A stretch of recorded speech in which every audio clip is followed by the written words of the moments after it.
Hey guys, Jay, welcome back to the channel. Whoo! What a day, guys. What a day.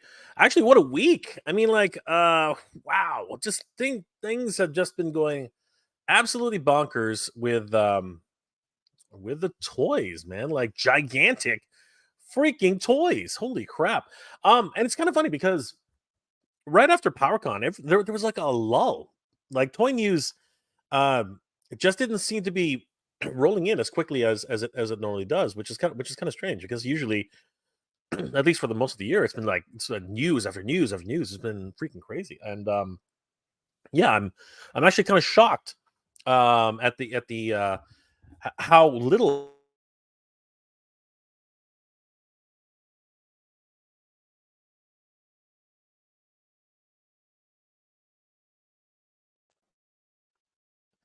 Sometimes my mic just dies. I don't know why that is, but that's what seems to happen. I'm gonna have to figure out why that happens. Anyway, let me just double check, make sure. Can you guys hear me? Just making sure because this does tend to happen. So, how about now, guys? Can you hear me? Because it says because Psycho Dad says that there's no sound. Um, okay, so we're back. All right, cool. All right, good to know. So,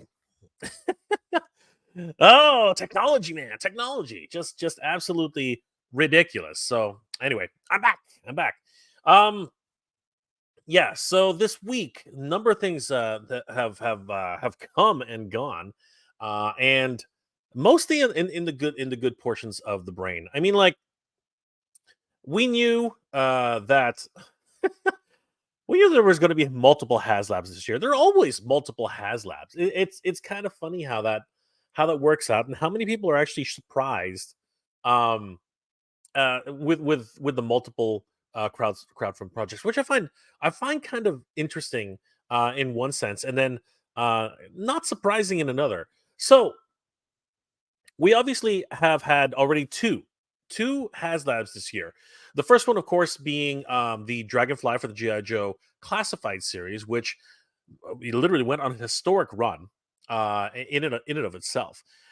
We also had the just recently finished is the Ghost Star Wars the Vintage Collection just finished this run, and that was absolutely crazy too. We did a countdown here on the Mega J Retro channel, and a lot of people are just absolutely shocked. I was shocked. I was shocked at the last 2 days of the campaign. Absolutely, completely floored by what happened. But again, numbers don't lie. That's the crazy thing.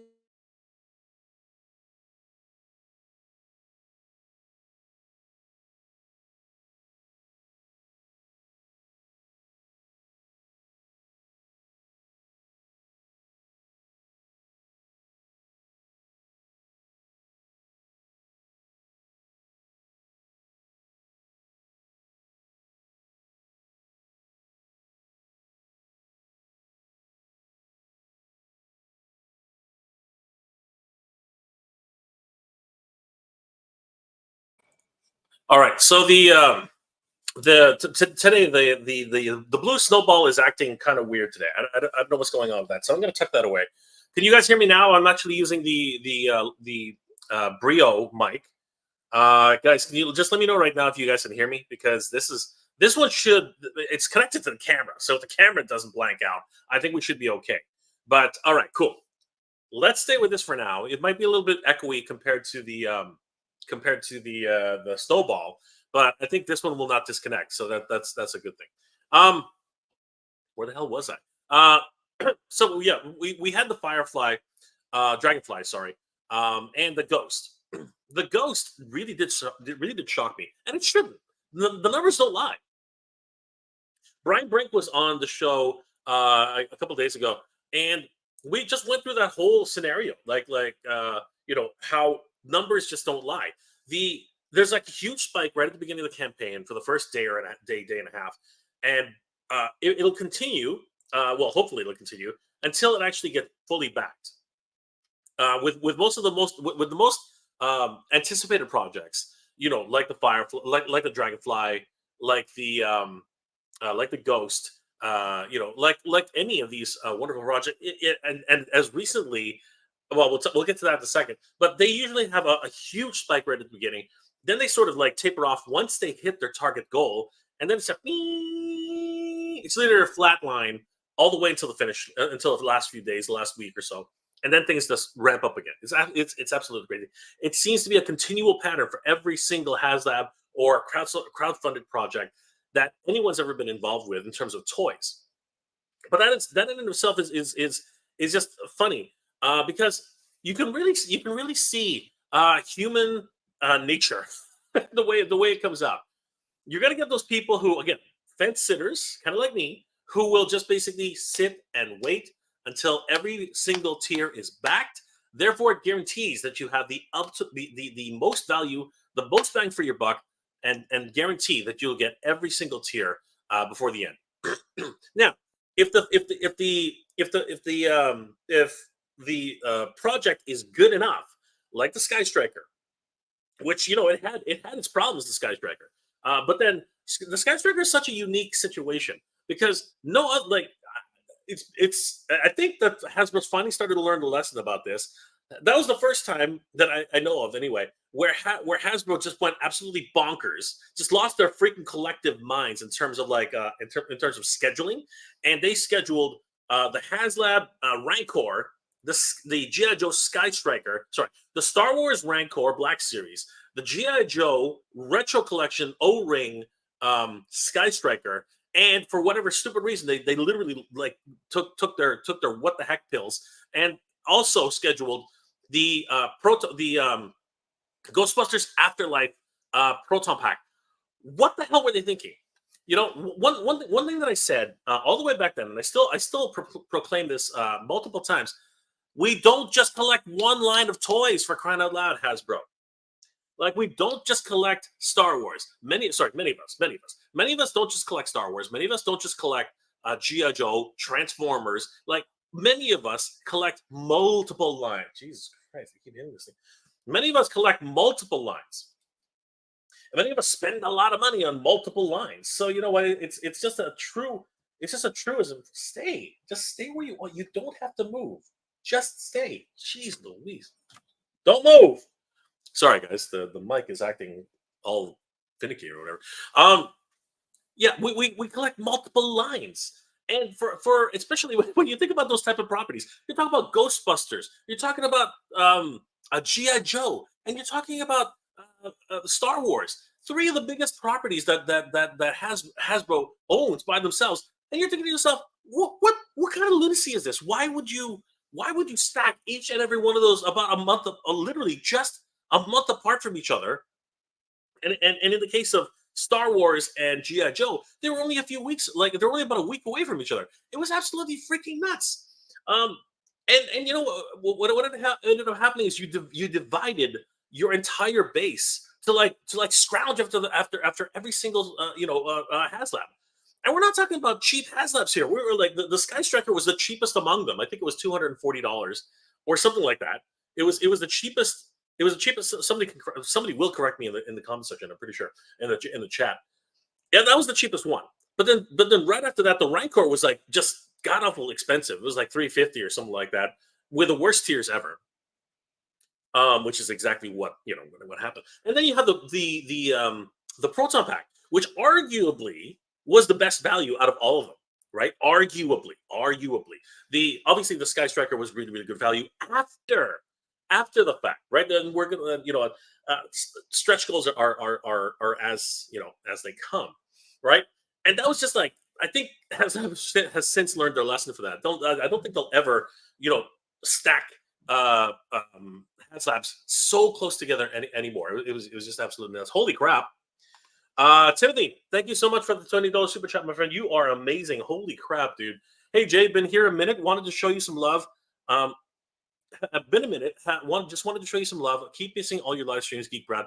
Timothy, you are amazing. Thank you so much for the $20 super chat, dude. You rock. Thank you so much. Good to see you, Timothy. Long time, brother. Thank you so much for being here tonight. It's absolutely great to see you as always, Timothy. Thank you so much for your support. You're amazing, dude. Psycho Dad. I thought you were talking to a dog. No, I'm talking to this stupid mic. It just keeps moving on me, and I keep bumping into it. So stay, just don't move. Oh my god, like seriously, it's just annoying because like my elbow keeps hitting it, so and it keeps moving. Ramen toys in the house. Hey, Ace, if you want to jump on, let me know. Because I'd love to ask you your opinion on today's announcements, as well as other things that happened during this week. Let me know if you want to jump on.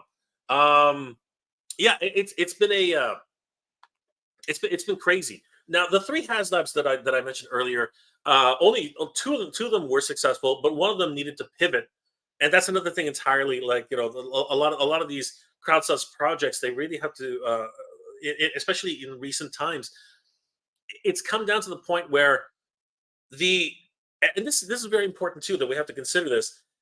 The base product has to be good. The base product has to be something that people have looked for. The base product has to be something that people want. But then at the same time, the base product needs to be priced correctly. That is the other thing that's happened. And there's another story entirely. So much so that products have just literally not had the chance to back because the products are just too expensive in most consumers' eyes. It's just absolutely nuts.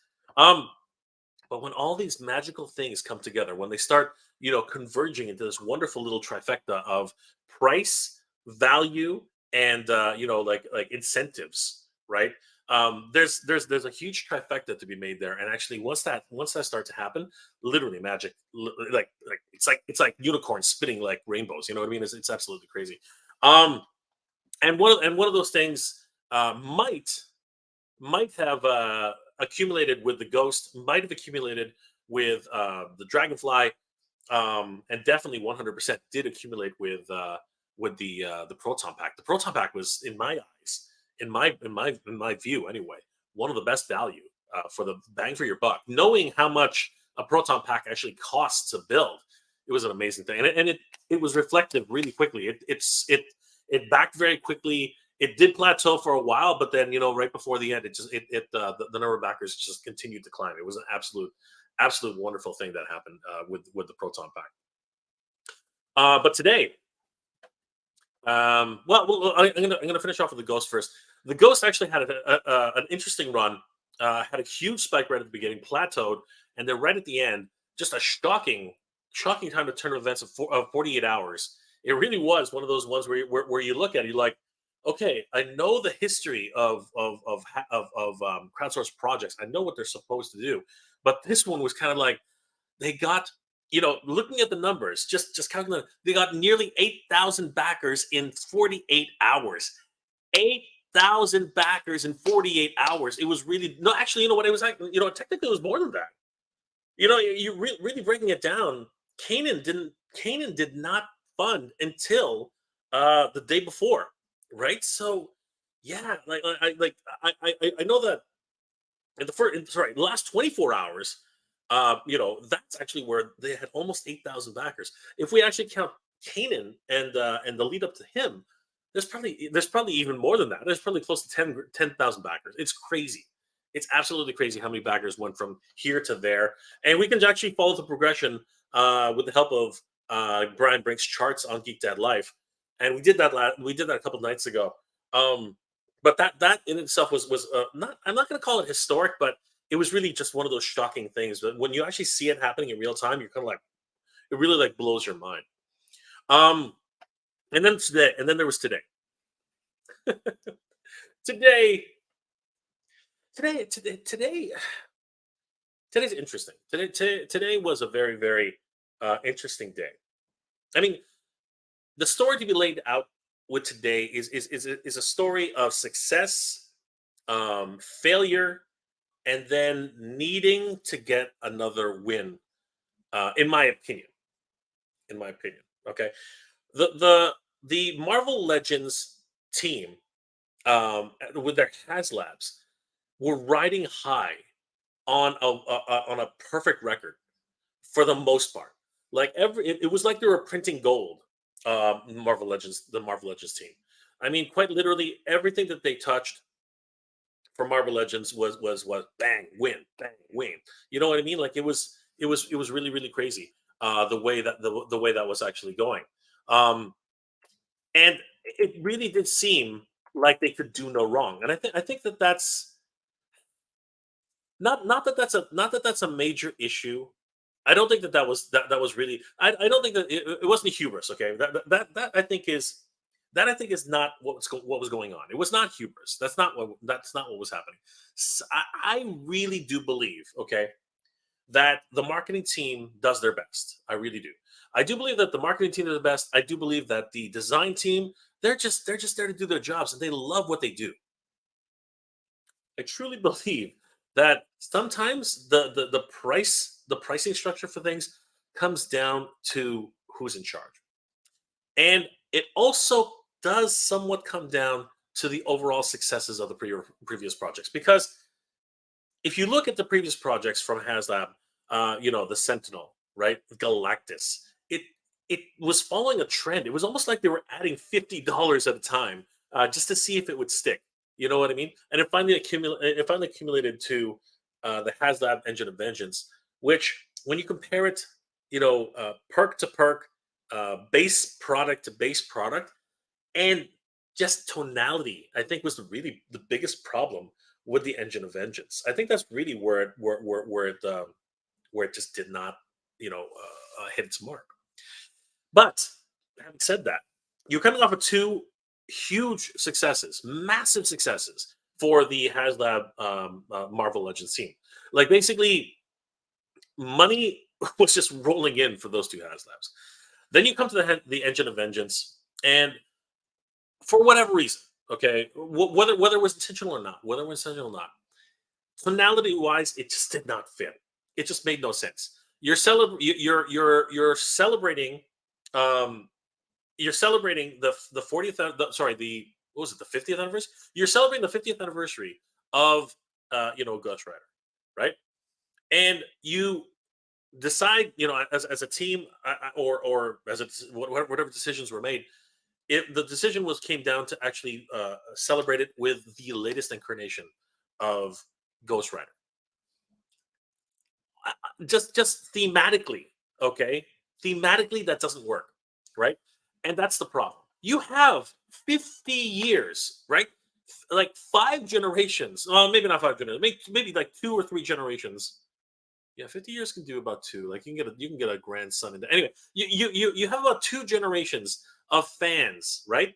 Uh, some of the oldest fans, and some of the middle aged fans as well, and then you're coming up to the newest age of fans. So about three generations, and you decide to go with the youngest fans. You know what I mean? The youngest incarnation of the Hasla, that just doesn't seem to work. You know what I mean? Because like, how much of a fan base do you really have there, right? I mean, yes, you have people who are still reading comics. You have people who are still enjoying, the stories of Robbie Reyes. Fine, but if you're going to take advantage of 50 freaking years of Ghost Rider, wouldn't you want the largest audience that you can possibly get? Why would you limit yourself to like such a small demographic? That's thematically it didn't make sense. The number of people, the pool that you have to draw from, right? It just didn't make any sense. And I think that really did attribute to part of the lack of success on this, the failure. Okay, to its overall failure. But it, you know, compounding all that with the one thing that probably made it even worse is the $350 price tag on this Haslab. It was absolutely astronomical for for what it was. And it just all came crashing down. And because of that, I think the Marvel Haslab team really did learn something about fans and what they're willing to do and how much they're willing to take. Right? It was absolutely crazy. Timothy Hands, thank you again, dude. What the? Thank you, my brother. $5 super chat. You're awesome, dude. I agree, Jay. We are on an action figure overload, and the pre-orders and crowdfunding projects are getting almost endless. One after another, and one every other day. It's absolutely crazy, Timothy. It really is. It's just ridiculous in some way. I don't think it's like one after every day, but it's like you finish one, and all of a sudden another one is announced. So you have another 45 days, right? It's actually really really scary. And again, many of us collect multiple lines, so it can be really really scary in a lot of ways. So for today's announcement, um, the Haslab team wanted to get right back on the ball. They did not want to go through what, in my opinion anyway, they did not want to go through what Star Wars had gone through, literally going 0 for 2 on their last two Haslab projects. That was a stinger. You know, the Rancor did not fund and the Raven lightsaber did not fund. We're not really going to get into those particular reasons yet. I mean, like we've talked about that time and time again. Um, but with this announcement today, I think they really wanted to get back into the W column.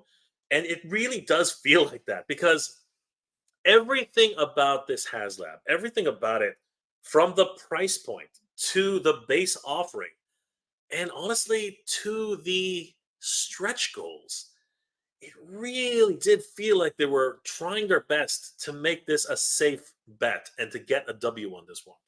Um, but I think they've missed the mark on several points.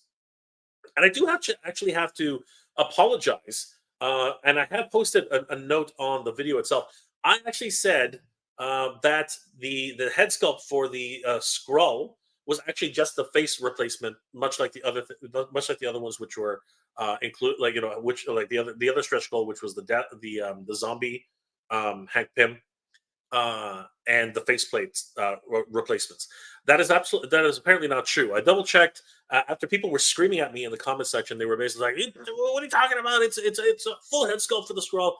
I have actually since checked, and yes, I must have misheard, and I must have been just the truth is the stretch goal seemed a bit weak to me to begin with, so I sort of just assumed that it was a. I guess that's what happened. I sort of just assumed that the scroll head was just another replaceable head. So yeah, that was kind of crazy. Um, but having said all that, this is one expensive year, man. This is one expensive year. Okay, I mean, I've already put money down for the Firefly. Okay, um, and honestly, if it wasn't for the Cat's Lair, I might have actually gone in on a Ghost if I had the money. The reality is I don't. My situation has actually changed a lot in the last couple of months, and a lot. I've talked about it briefly on other live streams, but I had to make a I had to make a clear decision what I was going to go for this time around because I would have backed the Ghost. I really love Rebels, but between the two, the Ghost and uh, the Cat's Lair, I went with my first love. Well, technically my second love, but yeah, I went with my second favorite cartoon series of all time, Thundercats, and I had to go with the Cat's Lair. And even then, it hasn't been an easy road. I've had to sell a few things off. You know what I mean? Like everybody here who's helped me to get where I am right now for building up the funds to actually get the Cat's Lair. Thank you so much for that. You guys know who you are. You guys are freaking amazing. You guys are the best. And I'm still selling a few more pieces, by the way.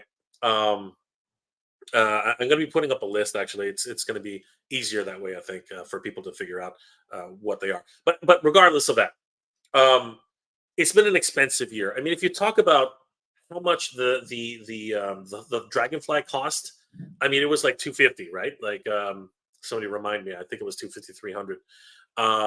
There was the Dragonfly, and then the Ghost, like 499 for the Ghost. Holy crap!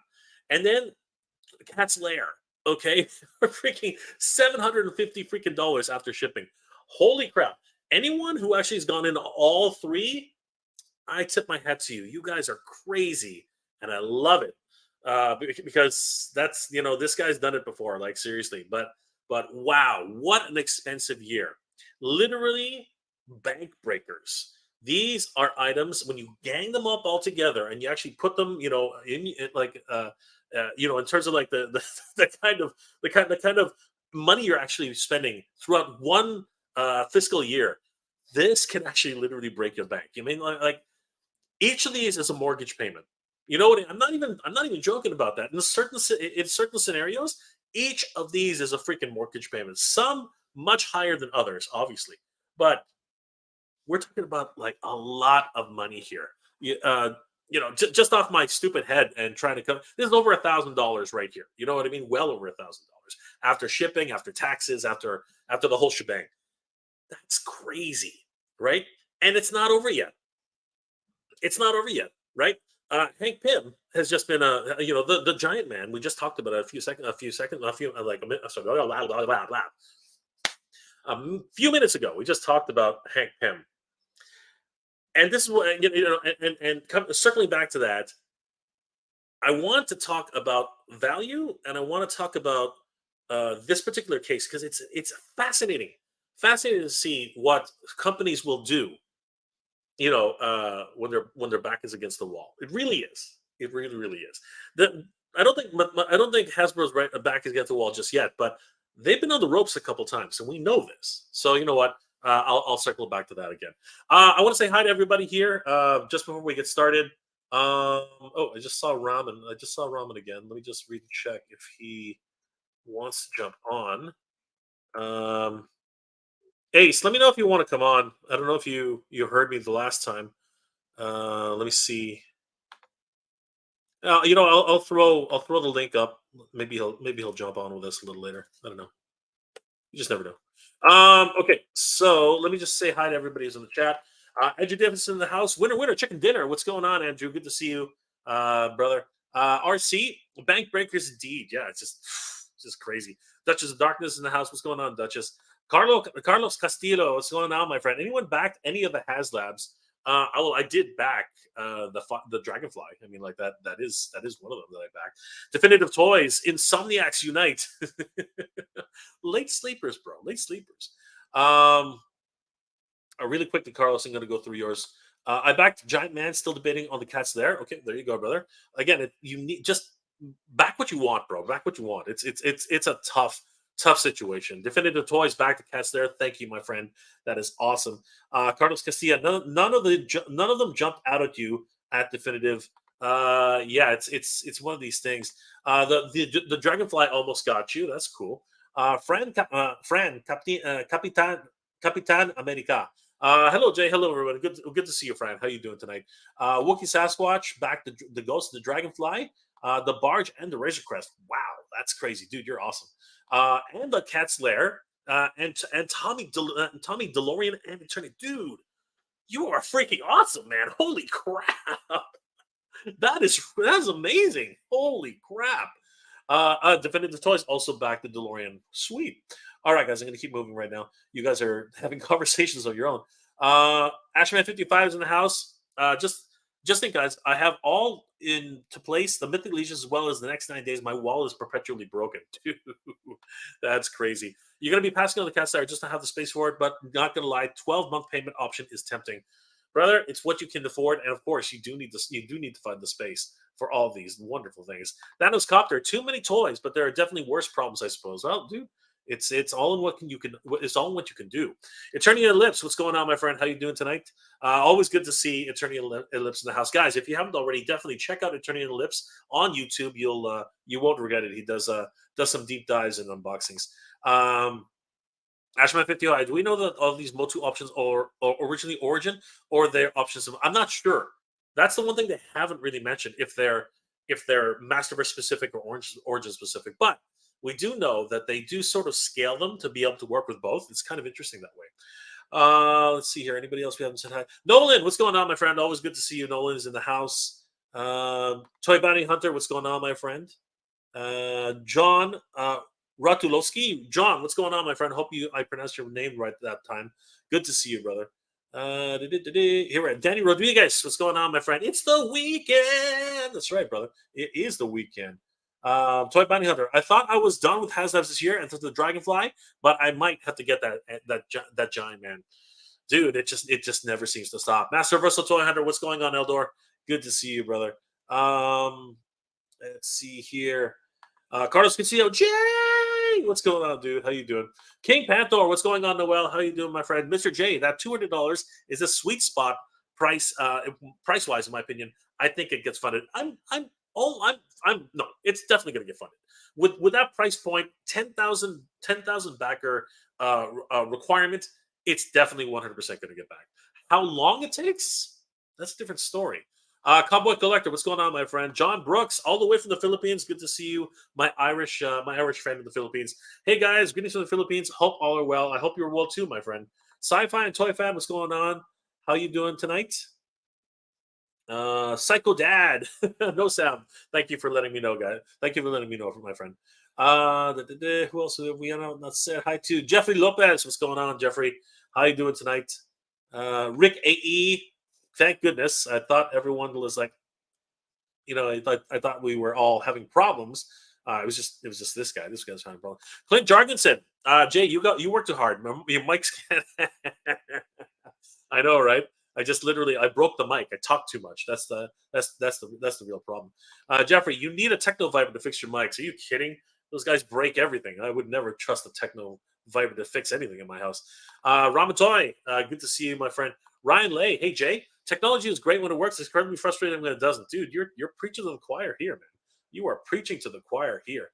Rick AE, between the Haslab, Dragonfly, and Super 7 Cats Lair, and of course, all of the G.I. Joe classified figures, it's killing me. Dude, it's not just killing you, it's killing all of us. We are all in that kill box. Literally, they have us. They know that they've got us, and we have no way out. It is just absolutely crazy. Let's see here. Grabber Orange, what's going on? Don't know exactly what that was. Hopefully it was kid friendly. Let's see here. Toy Cartel, what's going on, my friend? How you doing tonight? Ramen Toy. Haslab is a marketing tool, in my opinion. It started out as making dream projects, and now it's just making for the sake of making, in my opinion. Interesting. That is an interesting opinion. Does anybody share Ramen Toy's opinion? That is an interesting question. Asher55, my card just got hit for 3 triple bubbles and televipers. My wallet is broken again. Oh my gosh, Ashman, that's nuts. That is absolutely bonkers. But dude, they've got us. They've got us where they want us. It's crazy. Danny Rodriguez, what's going on, my friend? Always good to see you. Let's see here. Anybody else that we haven't said hi to yet? Thanos Copter, Toy. Once again, Timothy Hans, thank you for the $20 super chat. Once again, my friend, you are awesome. Richard Donahue, what's going on, brother? How you doing tonight? Always good to see Richard. Thugman 4, what's going on, brother? How you doing tonight?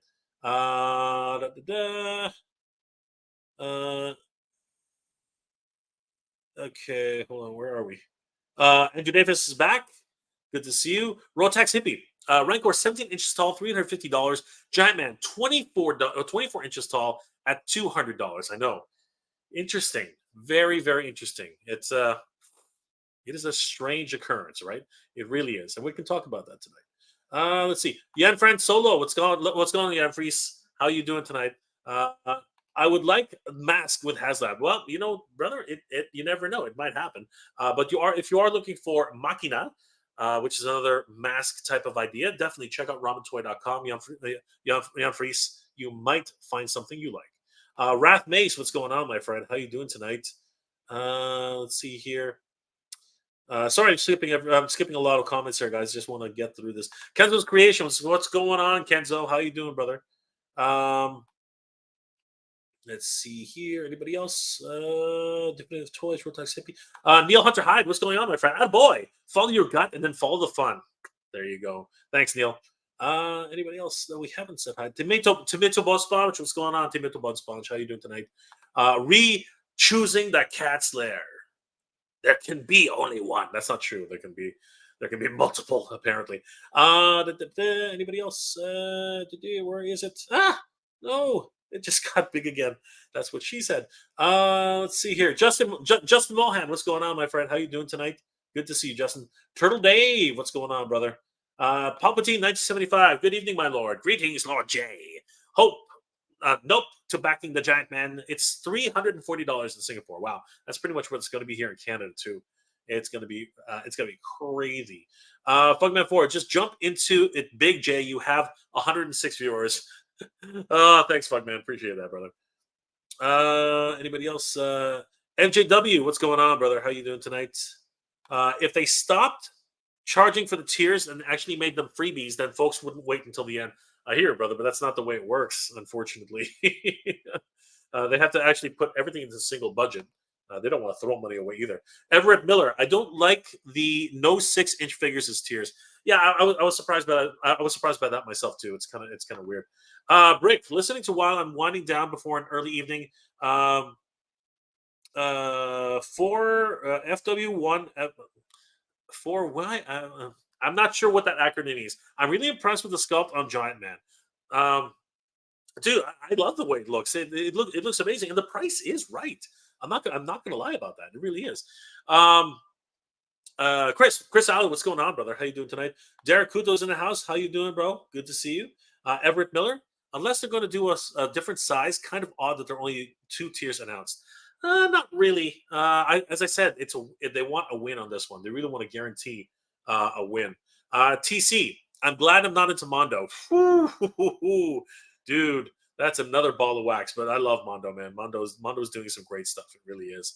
Mythic Dolphin, what's going on, my friend? Admiral J. Retro, if the Motu prices are scaled for Masterverse, they will definitely have space for the Origins figure. Dude, they would 100%. But also, they might not. The seats might just be a little bit too big as well. It's crazy. Let's see here. Chris Allen, definitely in on Giant Man, looks great and not bad for a price of $200. Absolutely. Right, Ken, what's going on, Bade? Good to see you. Waiting for the hiss, back to Firefly, and yeah, I'm done for Haslab this year. There you go. You can. Oh, there's only so much to go around. Let's see here. Anybody else? Wolverine Northeast. Yeah, too many big proud fun pieces, but they're all good. Back to Turniak, that's Lair, the Ghost, Ronin Racer, DeLorean, and now Giant Man. I hope we don't get a Transformer in November, dude. You are another. Dude, you're freaking awesome, man. Holy crap. Congratulations on all those wonderful back projects. The Deadheads, bring on the Fright Zone. That's right. We'd have to talk about that too. Brick, I know you're winding down for the evening, but if you want to jump on, brother, just let me know. Ashman55, do not forget about the legendary line of figures on Kickstarter as well. Yes, we can't forget about those guys. Maybe we'll take a look at them later in the stream. I think we're getting close. Rookie Sasquatch, Redcore was wider and had figures as tiers. This is true. Eric Delquist. If they're making all these new He guys, they should make a movie for He-Man. Yeah, they were going to. They canceled it, and now it's at the bottom of the pile. Go figure. Monkey Jeebus. I'm buying everything. My girlfriend isn't a good influence. She's funding my toy addiction now, dude. She's a keeper, man. Keep her happy. Whatever you do, dude, keep her happy. Getting 2 Gull Wings Ace. There it is. For what it's worth. There, I'm gonna have to remember that one. Thanks, Break. Appreciate that. Let's see here. Robin says thanks to Monkey Jeebus.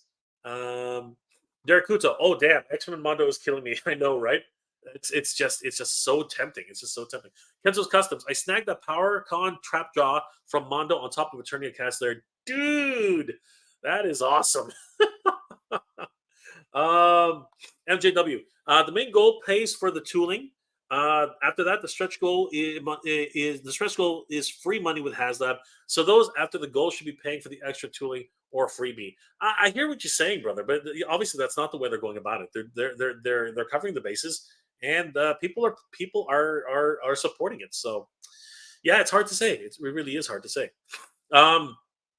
Thunderflight. Who's in on the cats there? This guy. I'm on the fence and seriously ready to fall into the yes side. Dude, say yes. Absolutely say yes. In my opinion, watch my video, watch my interview with Brian. I am all in. I just gotta get a couple $100 more, about $300 more. Anyway, Steven Chagan. Dude, that's an awesome name. Hey Jay, I just had to choose between Eternia and Mondo's Battlecat. Choosing the smaller of the two, no space for large playsets, definitely worth the money. Absolutely. My Mondo Battlecat is stuck at the border, but I will be freeing him very, very soon. Fish Tropic, meow. Absolutely, that is one big kitty. A Thunderflight, sweet. I think I'll join you, dude. Join the dark side. Join the Cat's Lair. Absolutely, 100%. Toy Bounty Hunter. One side note was good today. I picked up a Star Wars Micro Galaxy AT-AT and the second Origins Moss Man. Dude, great pickups all around. Lar A. Ace. How about a chest plate add-on for the Haslab Giant Man so people could use the earlier extra Haslab Sentinel heads to make their own Sentinels? Interesting. I guess Ace will be looking into that soon. Brick's okay, Brick. I will send you the link. All right, come in. There you go, brother. I have sent you the link. Please jump in. We shall have some fun. Always good to have Brick on the show. Monkey Jeebus, we got to get them to sell Mephisto if all goals are met. Dude, too soon, man. Too soon. Lar A, I appreciate the suggestion. Absolutely. 2D memory. Just pre-ordered the Goldwing Ace, but keen to know, Mega J, when you are doing the transparent Goldwing competition. I'm only 25. I'm only 25 subscribers away from my 15,000 subscriber. Once I hit 15,000 subscribers, guys, we are going to party, and that transparent Gullwing will be one of the prizes that I give away during that celebration. So, guys, only 25 subscribers away. If you haven't subscribed to the Mega J Retro channel, now's a pretty good time. All right, thanks to Dave Memory for bringing that up. That's awesome. Hal Jordan, what up, fam? The only thing I'm looking forward to is the Musk. Well, my Savage Crucible and his tank too, but the Musk is going to be so awesome, dude. That playset is going to be ridiculous. Carlos Castillo, I need the Battlecat 2 from Mondo. When I flocked, when they flock that Panther version goes up, I'm in on it too. It's supposed to be in November. Ashman 55. Am I the only one that pays for this hobby and by donating plasma? Dude, please don't do that anymore. That's just absolutely that's just bonkers. Fish Tropic. Hey Jay, you managed to grab some of those Bucky O'Hare from Ollie's? No, brother. I don't. I live in Canada. We don't have Ollie's up here. I wish I did. That would have been awesome. Thunderflight +1 subscriber, dude. You're awesome. Thank you so much. Master Risotto Hunter. Whoa. Okay. I do not know what you're saying, bro. I think is that Klingon? Good to see Brick Something. Yes, Brick Something's actually right here. We'll bring him in just now. Party like it's 1999 about it. 100%. Lar A, Mota modular over torso armor. There you go. Kenzo's creations. 110 in the chat. 22 likes. Jump over. Thank you so much, Kenzo. You're awesome. All right, we have a very special guest joining us right now. And he's going to be, and I'm going to be a guest of his on Sunday at 7:30 p.m. Eastern Standard Time. Guys, please help me welcome my good friend and wonderful supporter of the channel, Brick Something. What's up, Jay? I wish I could read Klingon. I would totally do it, but I know. I was like, what is he saying? I don't know. I can't do it. Not angry enough. I don't know, something like that. I'm just kind of like sounding it out or something. I'm probably gonna start spitting if I keep doing that. So, what's going on, Brick? How are you doing tonight? I'm good. As I was saying earlier, I know I've got an early dental appointment, so I should wind down. But I just wanted to hang out and hear a little bit more about what you were thinking about Giant Man. Ramon's Ace is saying a couple of really interesting points. So I just kind of want to hear it and share whatever my thoughts. FWIW for what it's worth. Well, you know what? Why don't you give us your thoughts about Giant Man? Now that you joined us. Sure. I mean, just for context, been a Marvel fan since I think I was 7 years old, since my dad came home with some comic books and was just like, "Hey, I want you guys to build up a collection." But I don't collect Marvel Legends, so I'm totally an outsider. I've got a brother like you do, Jay, who's also a toy collector and a toy fan, and he's all about the Legends and the classifieds. So he was the one who texted me this morning, super excited, after seeing that thing for a good maybe 15 minutes of the thing. He backed it because he especially loves the classic Marvel Comics characters. So I looked at the thing and I'm just, me and aesthetics. I love a solid sculpt. I love when people are figuring out some things with engineering, like to make that thing stand and pose and do some of the things that they showed in those shots. Is definitely is an engineering feat. I just love the art of toys. So I look at that thing and I'm really excited. Then I'm hearing about like the price, $200, like knowing what a Marvel Legends figure can go for these days. Knowing what, I sort of lied, actually. I do own a couple of Marvel Legends, and one that I do own is Galactus. Still hasn't been unboxed, but I have a Galactus. And so I'm just really intrigued by the idea that it's $199 for a 24-inch figure. I'm looking around at some of the toys I have. Like I have a Mythic Legions troll that's maybe about 13 inches tall or so. Limited articulation, beautiful. Like sculpting, painting is gorgeous, but that thing was like $110. So, values, it's hard to, I know everyone's got a different perspective on how much something is worth, but I look at that thing and I'm like, not bad. And I keep thinking what I'm hearing you say. And I heard, Jay from Geek Dad Live say something similar. The idea of a W, they needed a W, right? They needed a win. And you even heard it in the live, in the broadcast. There was like an effort to kind of like talk about like, oh, we realize what people want, and we really want to go with a classic, what's in the mind's eye version of these characters. And they kind of talked about a lot about that. And then finally, dude was like, hey, listen, we just want to make something that sells. So I don't think they're holding back on that. And all that said, I think it's actually really beautiful for $200.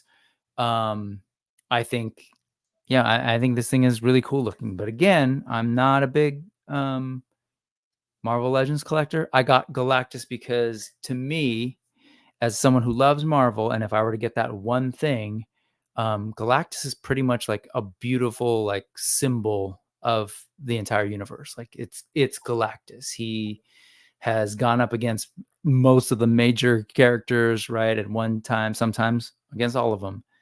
But like Giant Man isn't something that I'm going to go for, full disclosure. That said, I think it's cool. So I don't know what else to say about that. All those face sculpts and everything. Good stuff. Definitely a simplified Haslab offering. But I think it comes at a very good time. We just finished with a really expensive Star Wars thing, and they finally got a Star Wars thing off the ground. We're in the middle of going up against a massive holy grail, once in a lifetime kind of Cat's Lair. So they needed something that maybe wasn't so much that holy grail, something a little scaled back. But again, $200, 24-inch Giant Man, fully articulated, multiple faces, level of sculpt and painting. Yeah. And you're there, right? Okay, cool. Like, you kept talking. So hello? You kept talking, so I just all right. Yeah, no, that's it. Hal Jordan says, "What's up, Rick?" What's up, Hal? Kenzo Creations, Eldor, great live, buddy. Yeah. Anybody else who was here while we were talking? Steve Mueller. Sven Mueller. Hello, once again from Germany. Good to see you, Sven. Thanks for tuning in.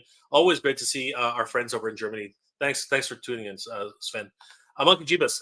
Marvel Legends Wave is more than Ant-Man. Yes, it is, obviously.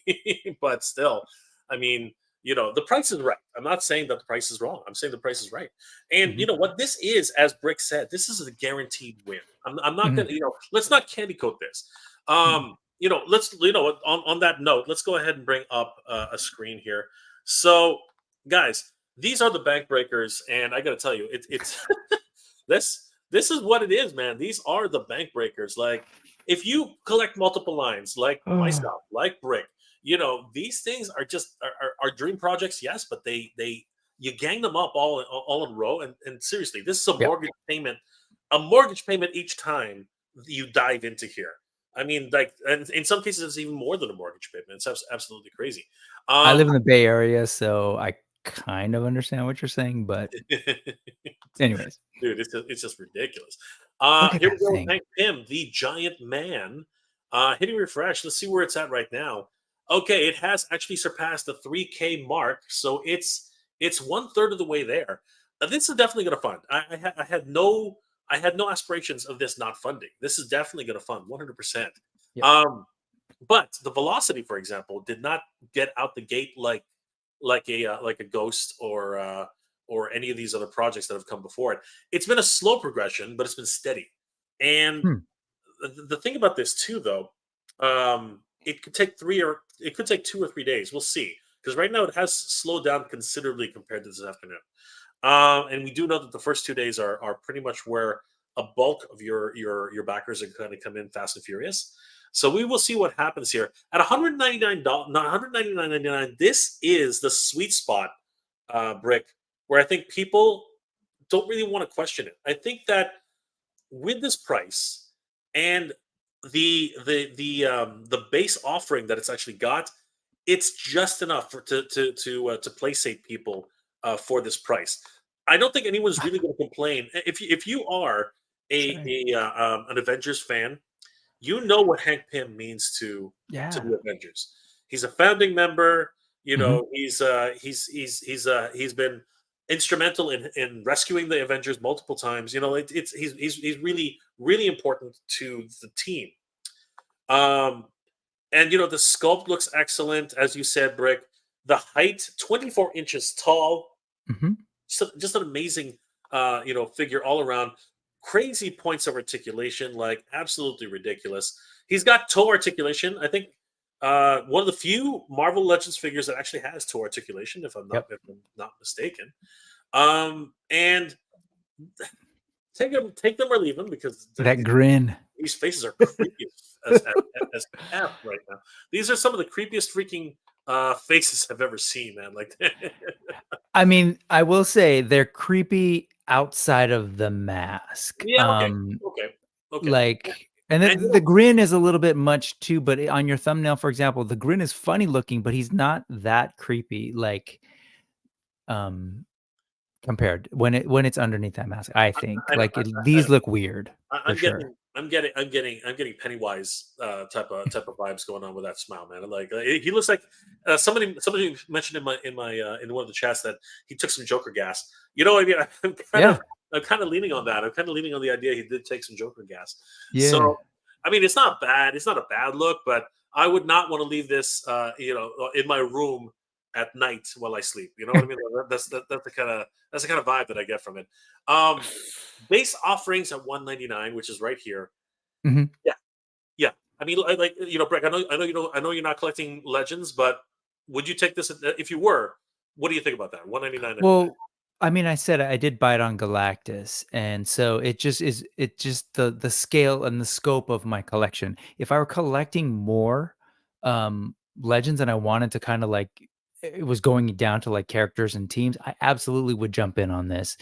But like I really have I think 3 or 4 legends characters and it's really just like Galactus to me is like a wonderful representation. Giant Man is a great character, super central to the Avengers, like iconic in terms of Marvel. Don't get me wrong, but a Giant Man alone for me doesn't make sense. A Giant Man with the original, gold Iron Man suit or maybe like some of the more classic, totally. If I had that, I'd be all in on this. So my brother, I was telling you, he's a big Marvel Legends collector, and he has like different cases of like this is the classic team, and he has the Toy Biz one in there. It was a no-brainer for him. Jump right in. He was just like, absolutely, because this is going to be Giant Man in that collection. And as far as like, if you wouldn't mind going back a little, definitely the sculpt is amazing. I mentioned the engineering. Some of those pictures that are in here where he's like standing up on one foot and like the dynamism that they're able to catch in this is really, really cool. For such a, for this large figure. I don't know how well he can stand in that, but I've seen people do it with both Galactus and the Sentinel, and we'll see. Hopefully they've really thought about that. I mean, I'm sure they have. The other thing I just want to say is price wise, how much is a build a figure? When Well, you're no, going to go and buy all of those figures, what are you yeah. paying? Somebody mentioned it Yeah. in the chat before. If you're going by today's prices, 20, what is it, $25 a figure now, something Uh-huh. like that. Uh-huh.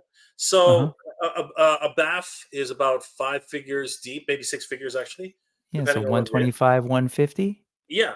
So I mean, and yeah, another another $75, and you have a giant man, right? No, yeah, But you're obviously getting those figures as well. I know, I sure, know. I'm not yeah, I yeah, get they're, that, but I'm just saying, like, what are we willing to spend on these things already? 200, it's just it's not that far.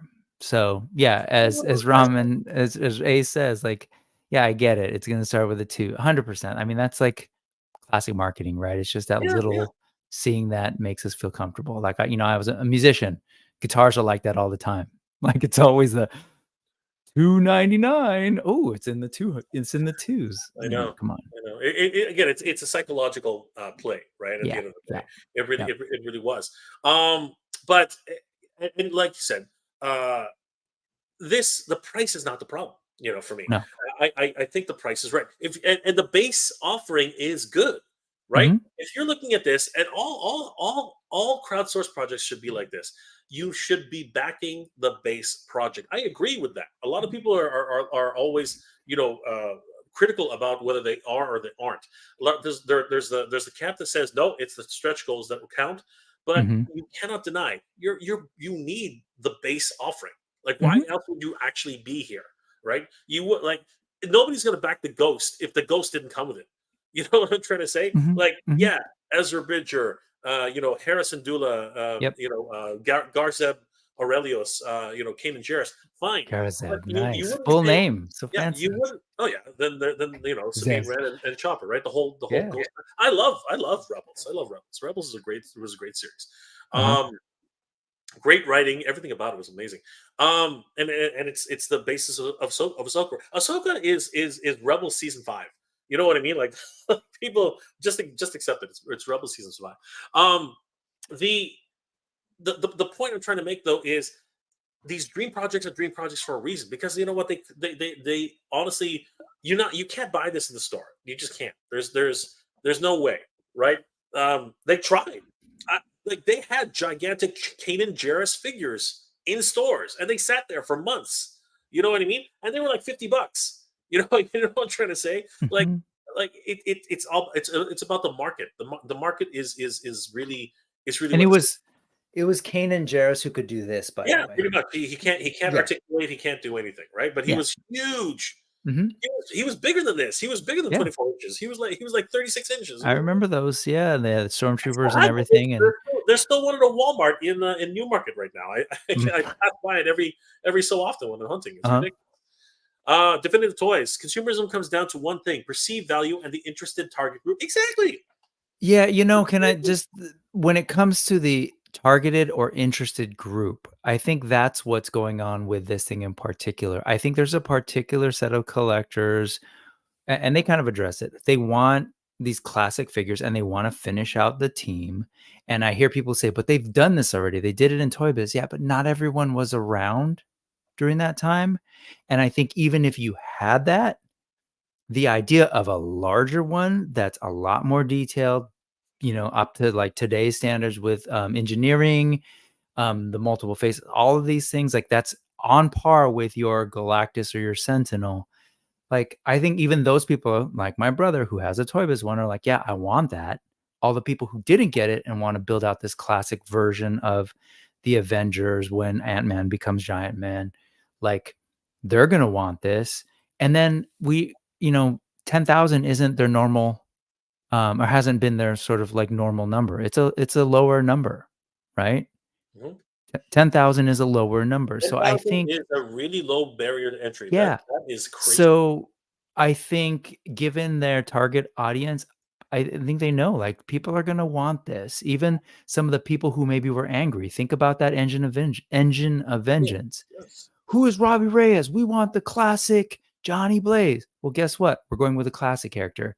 So all those same folks who might have been upset that they're doing a new version are like, uh, hmm, like, what are you going to say? You're like, oh, this kind of looks pretty good. Like, so I don't know. I think they were a little thoughtful around this one. They've heard the criticism. I know a lot of people still have them. Some of them are in the chats, and but um I don't know. I think they did a really good job with this one. Even someone old like me, who remembers this version of this character is like intrigued. This is a safe bet.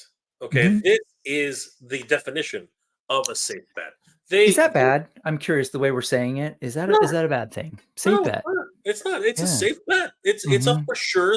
Safe bet means a for sure thing. Right. If you want to take a negative connotation on this, saying that, oh, they're copping out, right? If that's Mhm. the way you want to take that, then you're thinking the wrong way. Yeah, Okay, I this agree. this is a guaranteed win. I agree. If you want to say it that way, that's fine too. This is a guaranteed win for Marvel. There and has that. There is no way that this can fail. Literally, either it funds and stops funding, either it funds and everybody stops, right? Because it will fund, Yeah. right? Or it funds, it gets all the tiers, and heck, who knows? Maybe they'll throw in a nice little prize at the end. It has happened before, It right? has. It happened with that. It happened with the Proton Pack. It's happened with a few other things, right? It does happen, but don't hope for that, right? Everybody who's like at the end of the Ghost campaign, everybody like I had hundreds of people messaging me. That's an exaggeration, but I had a lot of people messaging me saying, "Oh, they should just throw in Chopper and Sabine. They should just Yeah. do it. This should be a gift to the fans. Every single time they unlocked a character, they should have just thrown it in." Are you crazy? Are you seriously crazy? Like, I love your idea. Yeah. I like the way you think. I like the way you think. You're wrong. That's not going to happen. Okay, this freaking Ghost. You think they didn't actually when okay. Let me just put everybody back into reality here. When they create the Ghost and how much they're going to sell it for, they literally put all of the costs of the Ghost and the freaking four figures together, right? Yep. That is what you're backing. Yeah. If you reach the entire set, then you have the full value of everything that they put into it, right? If you didn't make that, it's because there wasn't enough interest in it, and they got just enough to actually make the Ghost, and then a little bit extra because of the extra padding that they put in for those four characters, right? That is actually what happened. All right, I know a lot of people don't want to hear that. I know a lot of people want to hear, "Oh, that's extra money for them." It's not. It's really not. Right? That is money which guarantees that this thing will actually be backed. Right? A lot of people are like, no, they're overselling. No, they're not. You know how big this thing is? This thing is gigantic. I remember when I first saw it, I said, "Oh, it should come with lights and sound because the Millennium Falcon comes with light and sound." You know what? The Millennium Falcon, even a lot of people, "Oh, well, Millennium Falcon went to clearance. Everyone's talking about clearances. Everyone's talking about all these. Whenever it goes to clearance, Hasbro is losing money. Okay, whenever it goes to clearance, Hasbro is losing money. Whenever it goes to clearance, Walmart is losing money. Whenever it goes to clearance, Target is losing money. Every single time something goes to clearance, we're losing, actually, guys. We are losing because they have to make up those numbers the next year. Okay, so what happens? Certain prices start to rise, right? We have to come to the realization that, you know what, this is a business. This is a business, and the companies need to stay in business, right? I agree with you. I will say though, just that like I don't think Hasbro's in danger of No, I'm not saying that they're in business. I think they continue to make more and more profits, and we know how they practice. So I know so I just want to throw that in there. It's like it's not just, oh, we need to stay in business. Like they're always like trying to make more and more. We know this, just to make sure that like don't think that neither Jay or I know this. We do know this. Not only do I know that, not only do I know that, I'm going to increase. I'm going to double down on what you just said, because let me remind everybody of this. Because everybody seems to forget or just ignores the idea or argues with me on this. Toy companies don't give a crap about adult collectibles. They do not. The adult collectible market is 1/10 of their business. All right, probably even less than that. All right. Do you know what toy companies care about? They care about kids. Everyone's like, "Kids don't play with toys," for crying out loud. If they didn't play with toys, Hasbro, Mattel, all these guys would be out of business. Okay. Kids buy toys. Well, parents buy toys for kids. All right. Get it into your heads, guys. The toy companies want kids to buy their toys. As a parent of 2 kids, I will say it's not just the parents, and I know, like, it's the grandparents, it's the aunts, it's the uncles. I will tell you that, like, I had people who were sending us stuff when we first had the babies that, like, the kid's not even gonna play with, but there's this notion of, like, "Oh, we're happy for you, you have kids," and we received so much stuff, which we're grateful for, but I wanna say way more than I was buying toys for myself. Like, when I sit back and think about like how much money people were spending on these kids. And so it's exactly like you say, like, and I'll tell you, producing a little like rubber, I don't know, duck or whatever it is a lot cheaper than paying for or making a Galactus and making a Giant Man. So and they sell in massive volume. Yep. Right? Yep. These are the money makers for. I've said this time. I've said this since time. If Mattel decides to drop every other toy line that they ever made, every single other toy line they made, and keep Yep. Barbie and Hot Wheels, they will do just fine. They might not be $1 billion company anymore. They might not be $1 billion company anymore, but Yeah, they. I mean, their shareholders will probably get upset because they're not getting as much dividends. Exactly. But can I say one more thing on that note? People who buy for kids, they don't do clearance chicken. No, they don't. They don't. Like, that's the other, to go to support your point earlier about the clearance thing. No one's like going around, oh, I don't know, this is a really cute kid for this toy, but I bet I can wait a little bit on clear. No, they're paying full price and they'll buy them out. And that's why it makes Target happy. It makes Walmart happy. They like dealing with those folks a lot more. So, I mean, that's just the reality. You will get clearances once in a while, but it's like small, and it's like the 2 or 3 items they had left on the shelf. Yeah, but when you're like, I'm invited to a party and I have to go with my kid and I got to get him something, you don't go around and go like, what's on clearance? That's just not what happens. So like parents and, you know, people who are around other kids buying gifts for kids, we're buying very differently and thinking very differently than a collector does. So, and it's just a lot easier to deal with and in greater volume. Mr. Wonderful says this is a safe run to make sure that it'll sell. I think it's bad to a degree. They're trying to get a bit of wind under them. The cost seems a bit much. I you know what, I don't disagree with what you're saying, but at the same time, they're hedging their bets on this one. This is a guaranteed win for them, 100%. Like I know what you're saying. That it's Travis. I know what you're saying. That it's $200, and like Rick said, you can build a figure for $150, right? And $200, you get this great figure, right? But the reality is that this is a brand new figure from the ground up. It's brand new tooling. It's freaking huge. So the tooling on this costs a mint. As you're gonna figure that out very, very, very, very soon, Travis. You're gonna figure out just how expensive it is. I mean, if you haven't priced it out already, you're only doing hexagonal shapes, but at the end of the day, it costs, right? This is freaking the articulation, the number of if you look at the part count of the Sentinel, it's probably very similar to that part count, and the Sentinel had a crap ton of parts. All right, so you know there's a lot of moving parts on this, and it's I know what you're saying. $200 seems a bit expensive, but you know what? At the same time, $25 seems it's expensive to people. You know what I mean? Like that's just apples to apples type of scenario. Can I throw out for Mr. Wonderful too? Imagine the whole new possible product you would need to make a Hexastack the size of for Giant Man. Just throw that out there. That is some food for thought for sure. The base stack would have to be like God, but you're not going to do that. I mean, like actually, people got to take themselves down to get that done. Like, oh, hey, I need him to stand up higher. How? Why? You know, you're going through I know you're going through the chat, but the other side of things, in terms of you're saying people are winning, I gotta say, I think fans, particularly fans who want this, are winning as well.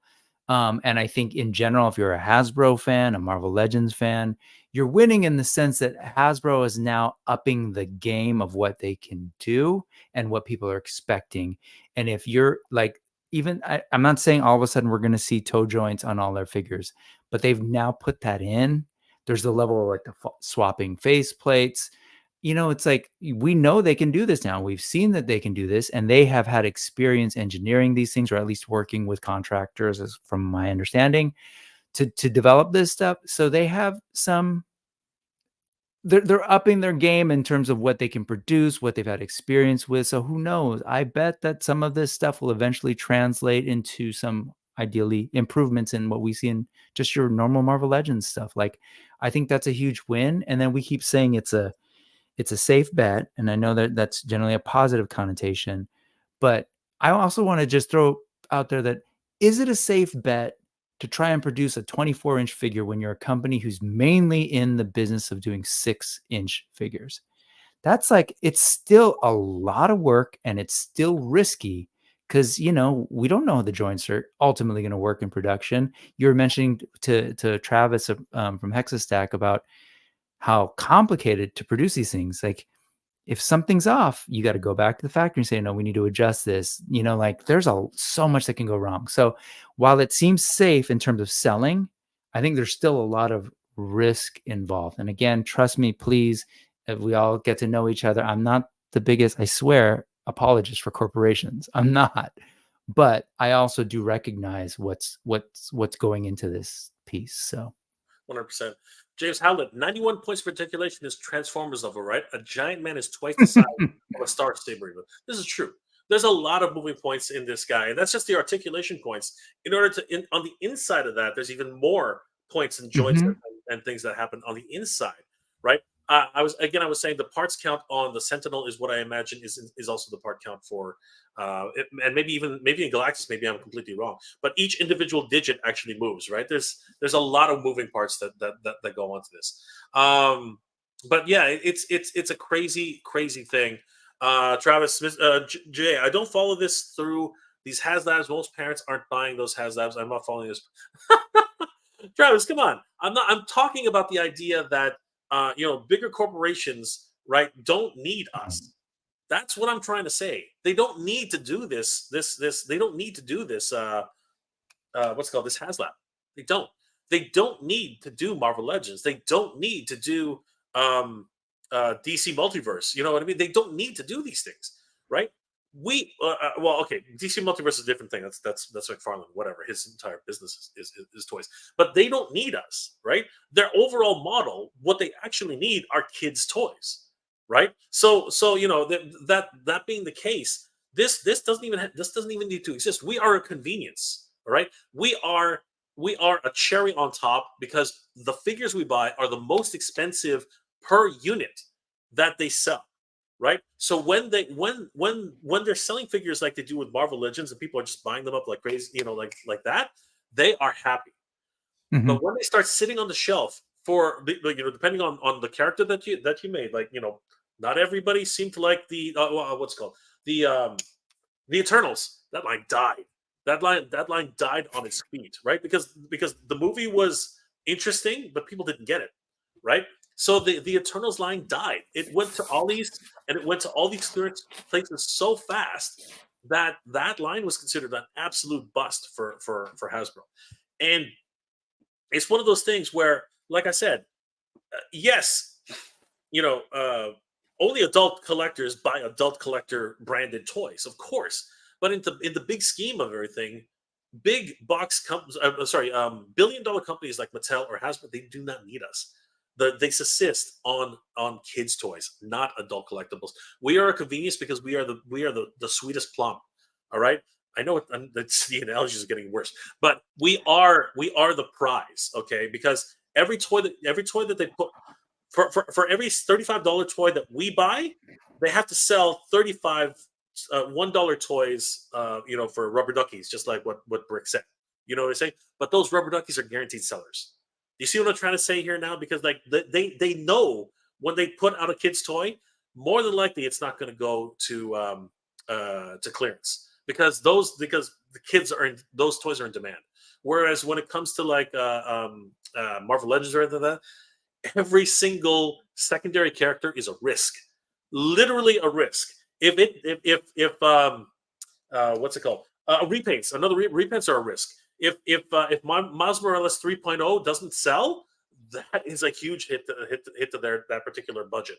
It's crazy how that actually works. So that's I know that there was a little confusing on that level, but there you go.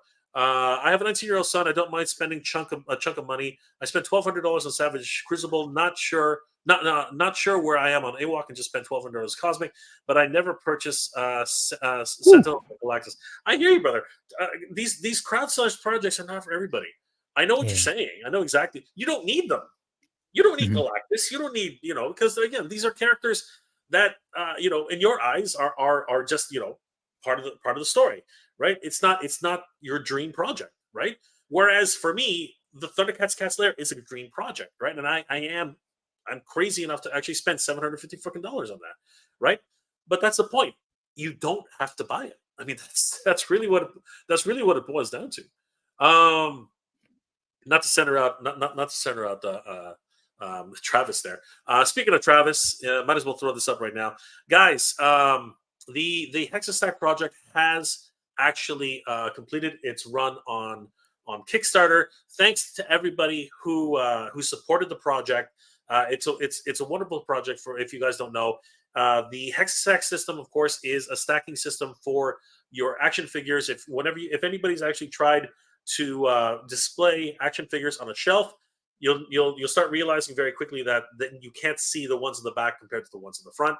Some people have come up with unique scenarios on how to actually stack them up. Hexastack helps to solve that problem. You can actually have multiple levels of stacks. They're in this wonderful hexagonal shape, and the one big hook on the one big feature of the Hexastack system is that it has magnets. Their Kickstarter was a wonderful resource, and I believe it still exists. They don't take it down, do they? Yeah, you can still head to Hexastack, the Kickstarter itself, and read up all about the different sizes of the stacks, as well as some images of how the stacks actually work, and how the system works in conjunction with different lines of action figures. As well as different options that they have. Hexastack is now moving their operations from Kickstarter onto a brand new website. It's still under construction right now, but guys, definitely check out the Hexastack on Kickstarter and learn more about it. Some idiot actually put together a video for Hexastack in his hotel room. He did it as best as he could, but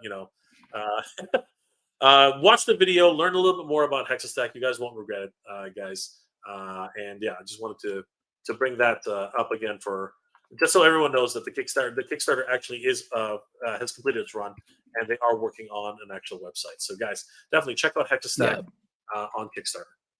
100%. And I just gotta say, Jay, you've been really hard on the guy who made that video. You keep calling him an idiot. I think no, man. It's a good guy. He's a complete moron. I have it on good authority. He's a good guy. He should have had better lighting. He should have had, the whole 9 yards. Should have done.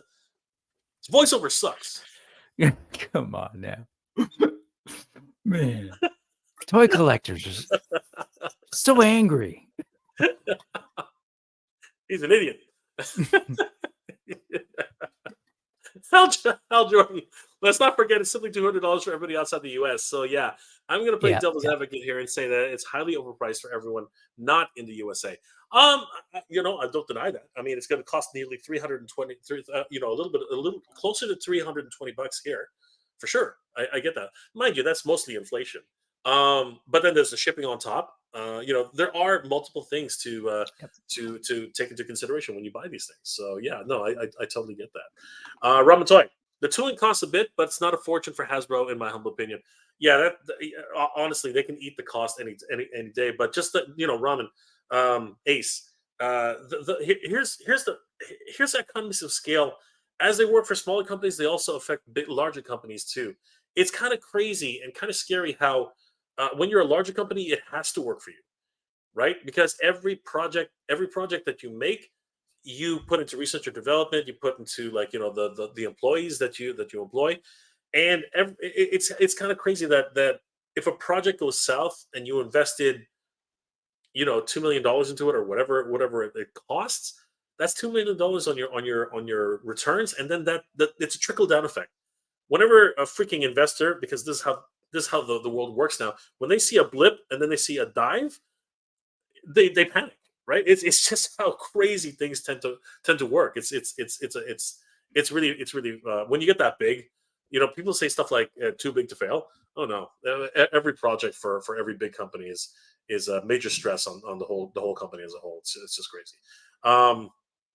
But then again, I could be talking out of my ass. I really don't know. I have no idea. So no, you might actually be right. You might be 100% right. You're in the business, Ace. So definitely would definitely be. Well, I mean, I think he's definitely right in the sense that we know Hasbro has capital, right? And I know that's an issue that a lot of people have with even them participating in the crowdfunding game, because it's not like their want for money to be able to produce these things. But he also said earlier, and he's right, that this is largely a marketing thing. They've figured out that in 2023, there's a method of capturing a lot of attention, of targeting, like really with pinpoint accuracy, being able to target a market.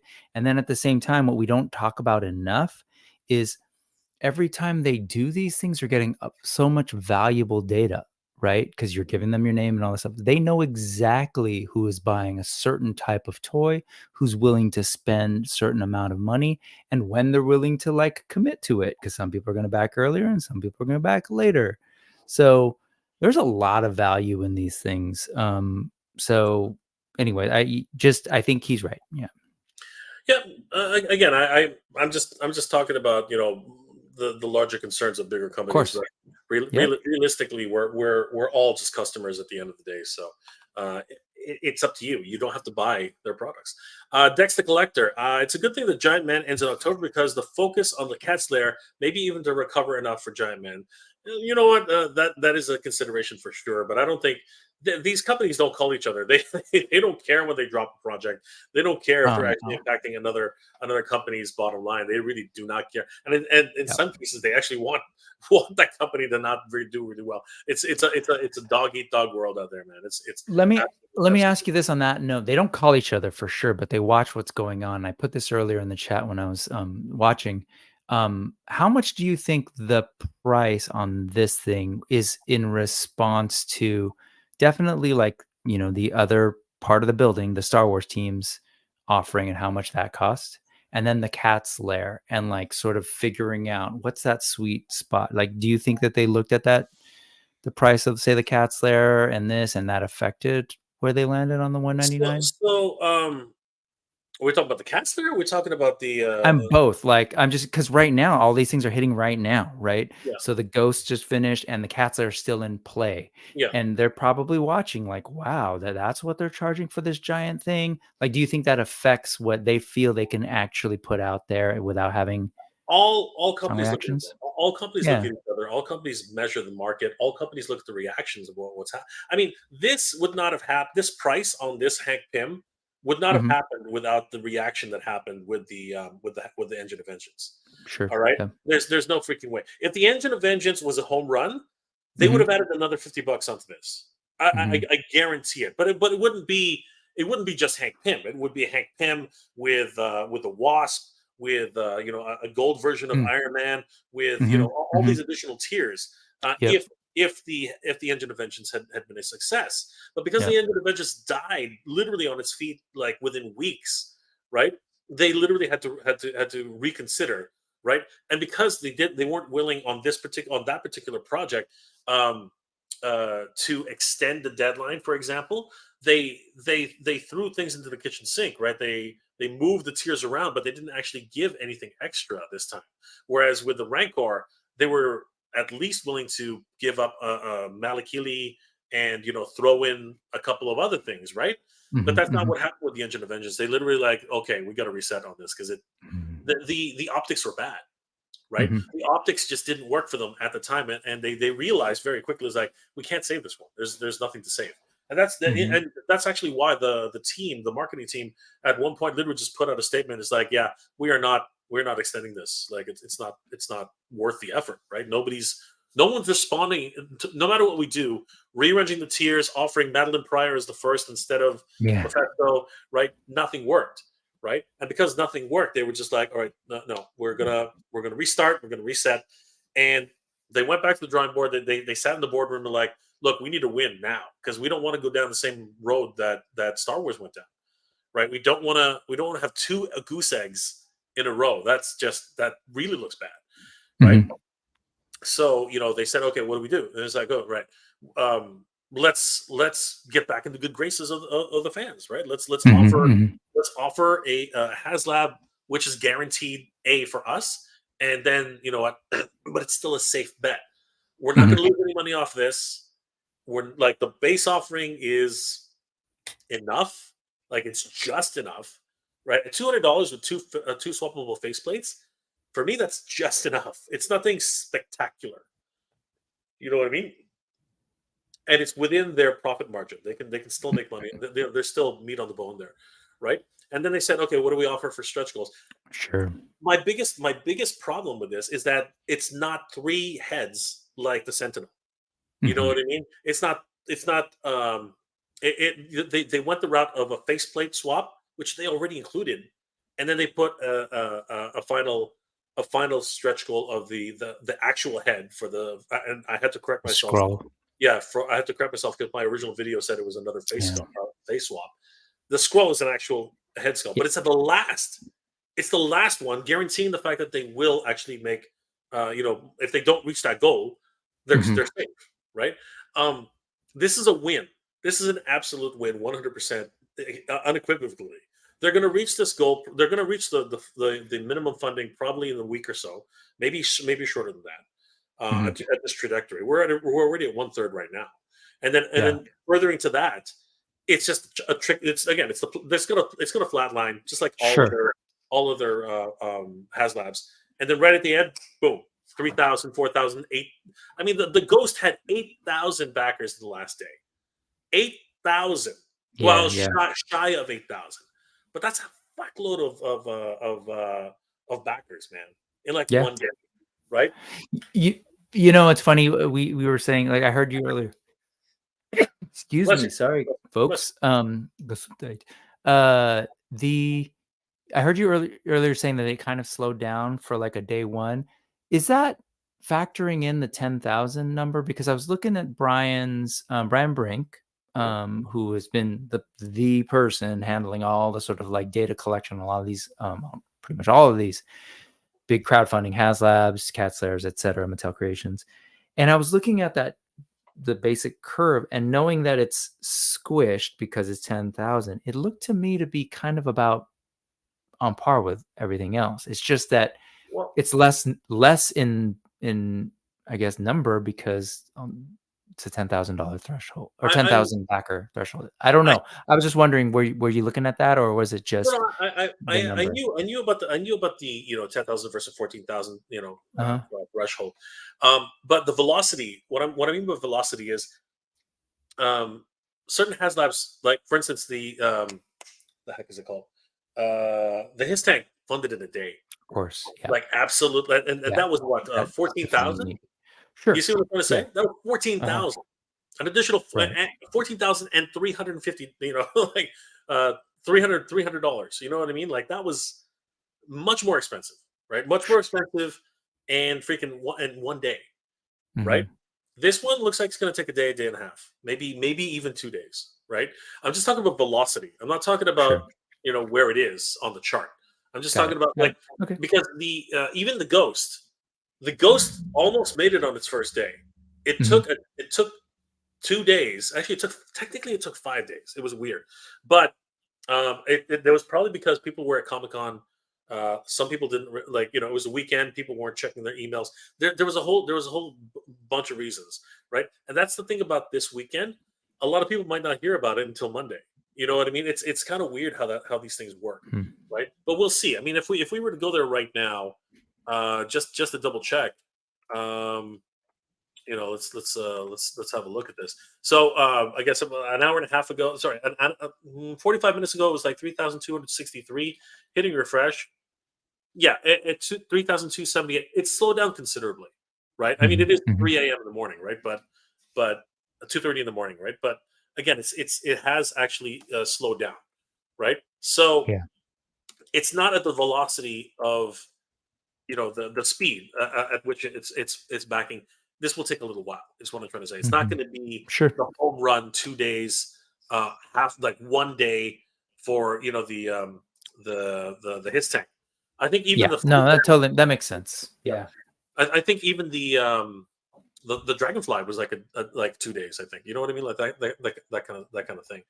Yeah. Very um different audiences, very different offerings too. And sorry, go ahead. Go for it. yeah, no, I'm just going through some of these.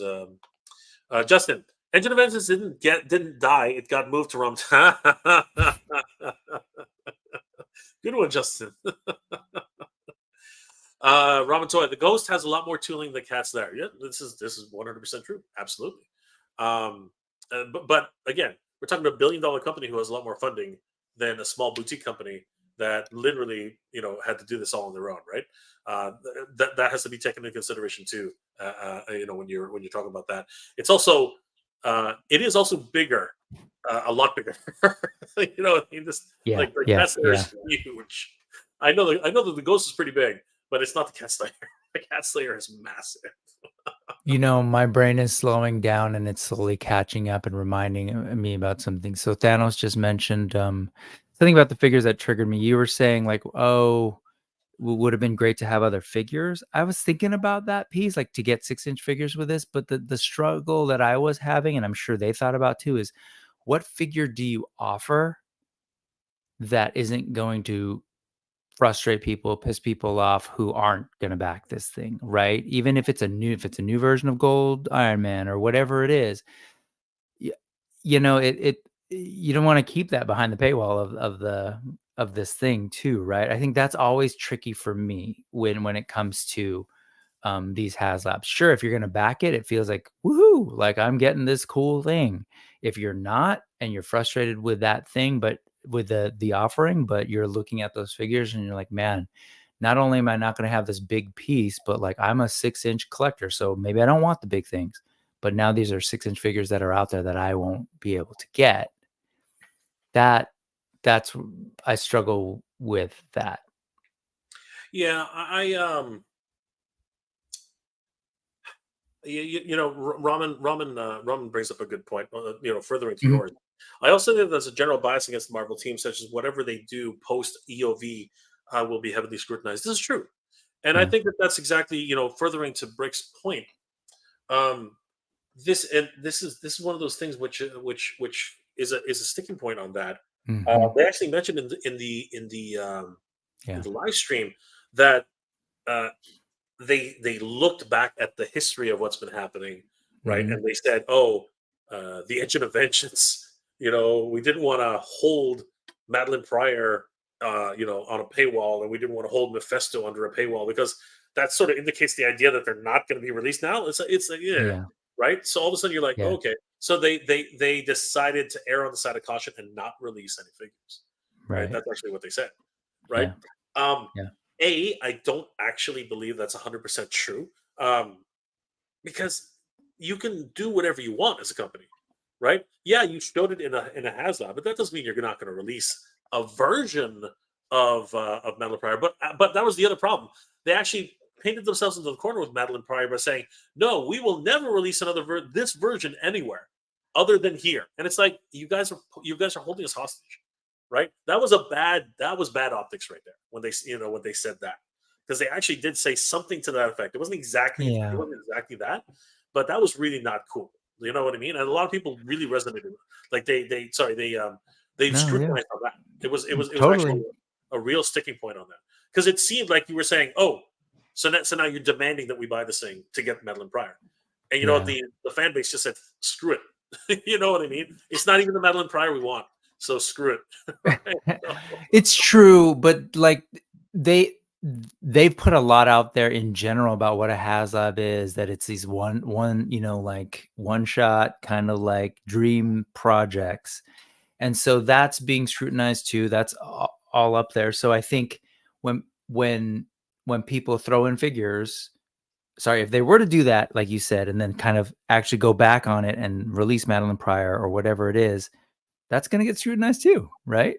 Oh, yeah, we thought you said you would never, so like they're just in a really tricky place. yeah, And so I think they might have hit on a kind of a solution here in that maybe we don't. And maybe we just don't do the figures because it can be kind of problematic. But then you run into the problem of like, well, what are we going to offer that is actually interesting as an offering? So I don't know. It's an interesting thing that yeah, they didn't include figures. I will say with the face plates, again, that was the second thing that I want to catch back up on, and I'm late. But there's something elegant about the face plate. Like I hear what you're saying. Like, wouldn't it be cool if they just gave us different heads? But what are you going to do with those heads? Unless you have multiple of this size figure, what would you do with a full head? I hear where you're coming from with that, but at the same time, it's annoying.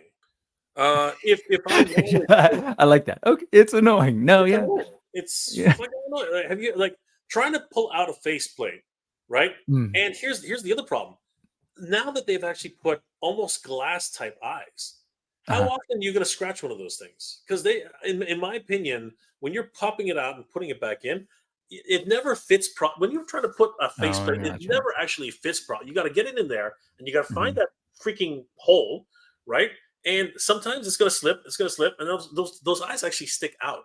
So the problem is that now you run the risk of actually Mm. scuffing up those eyes, right? There's a lot of things that I feel there are pros to the whole situation, but there are cons as well, right? Yeah. Instead, just for 290 for $200, right? One extra head sculpt probably wasn't gonna like add another 1,000, add make it 1,100. You know what I mean? At Mm. $200, 1,100 minimum goal. That's not hard. Come on, like this is already, in my opinion, is guaranteed to hit at 10,000. 11,000 would probably not be that difficult. Only thing with that is it wouldn't be one head sculpt. It would be another head that has separate face plates because the zombie has multiple expressions, doesn't it? No, it's only going. So It's only going. does It's it? only one. It's only one faceplate for the zombie, right? Okay. And if we Now, go does back, the scroll have multiple no, expressions? no, no, they don't. Okay. They only have one expression each. Um, Got it. So it's just one additional faceplate for the zombie is what I'm yeah, hearing. yeah. If you okay, so here, take a look. If we go down here, this is where to go? Yeah, sorry if I There we go. brought the That's it. whole That's conversation all. to a That's sculpt. yeah. That's all it is. Just these Oh, two. okay. Yeah. Hmm. Right. I don't see. I don't see the.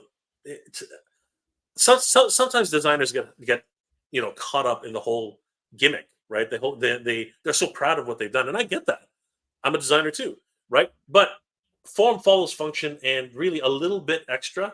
But the way I look at it is, they really just wanted to win on this, and they really just wanted to maximize what they can get at this. Because the reality is, they're not getting nearly as much as they could have with a full blown offering multiple stretch goals with figures and this and like that.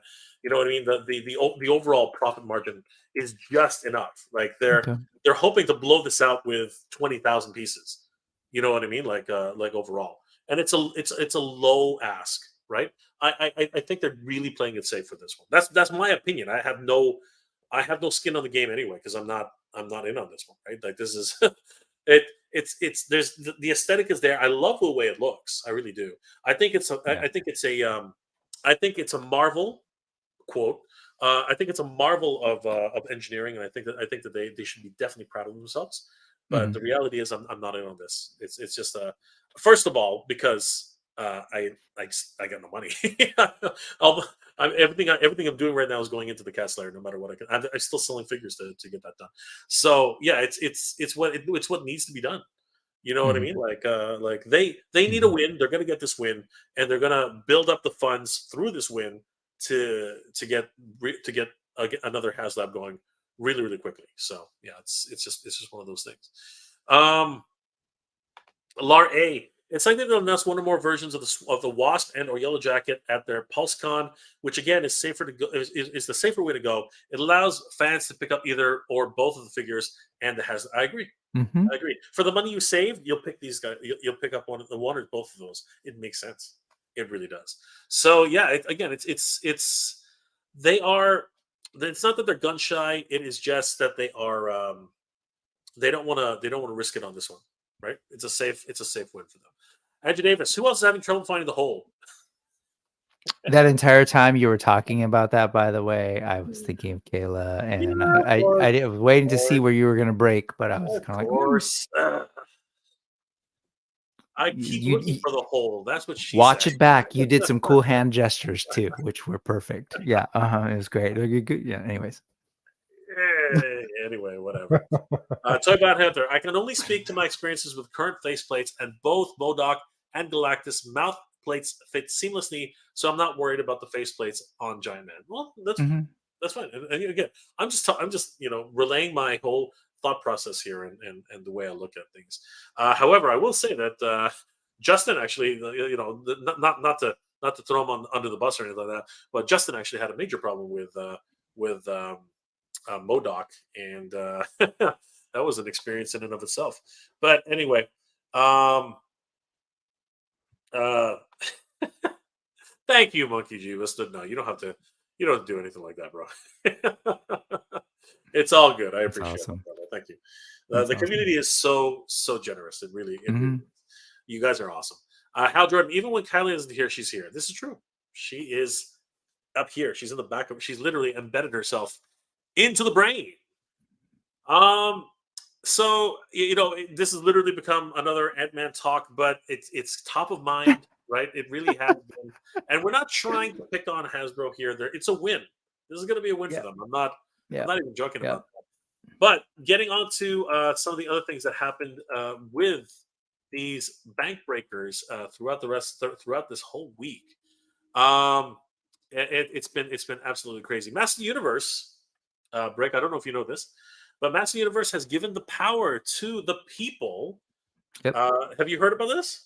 Yeah, we talked about it with Kayla actually on Oh, last Sunday's brick news, oh, brick cool. something Cool. news, and so and we showed a lot of your footage because you really kind of broke it down. I will say your coverage did get me a little bit disappointed with their actual offerings because the concepts that you showed were amazing, particularly with the Fright Yeah, Zone of the tower. I know. You know what? A huge tip of the hat to oh gosh, now I'm blanking on his name. Shit, what's his name again? Oh, I'm sorry. Yeah, You got me on the spot here. was it Spencer No, hold on. Warren? Well, wait, stop. Sorry. I had it. I just had. Hold on. Give me a second. Taylor Cameron. Uh, anyway, it's I made it. yeah, it's I'll almost find there. it for it. Go for It's it. Go for it. Taylor. It's Cameron Taylor Stewart. It's Stewart. It's Stewart. Cameron. Stewart Taylor Cameron. It's Stewart. Huge tip of the hat to Stewart Cameron for those wonderful designs. Literally, he knocked it out of the park all the way back in the classics era, right? This is like 2009, kind of stuff, right? And they were just looking ridiculous, right?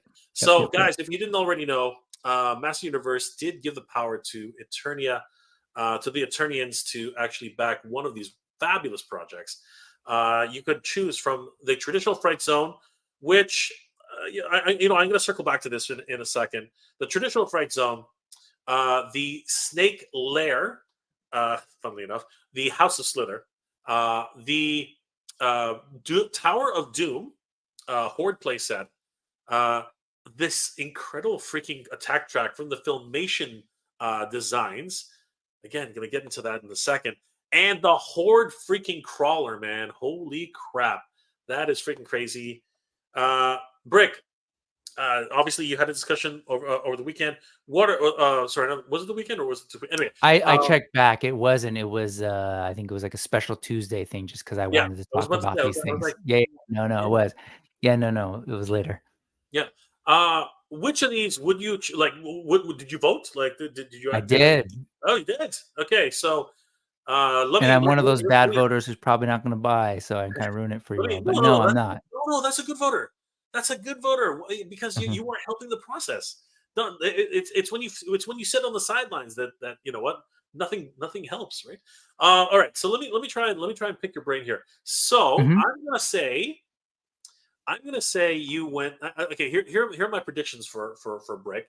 I'm gonna say that you went with the House of Slither. Did you do 2 or 1? 2.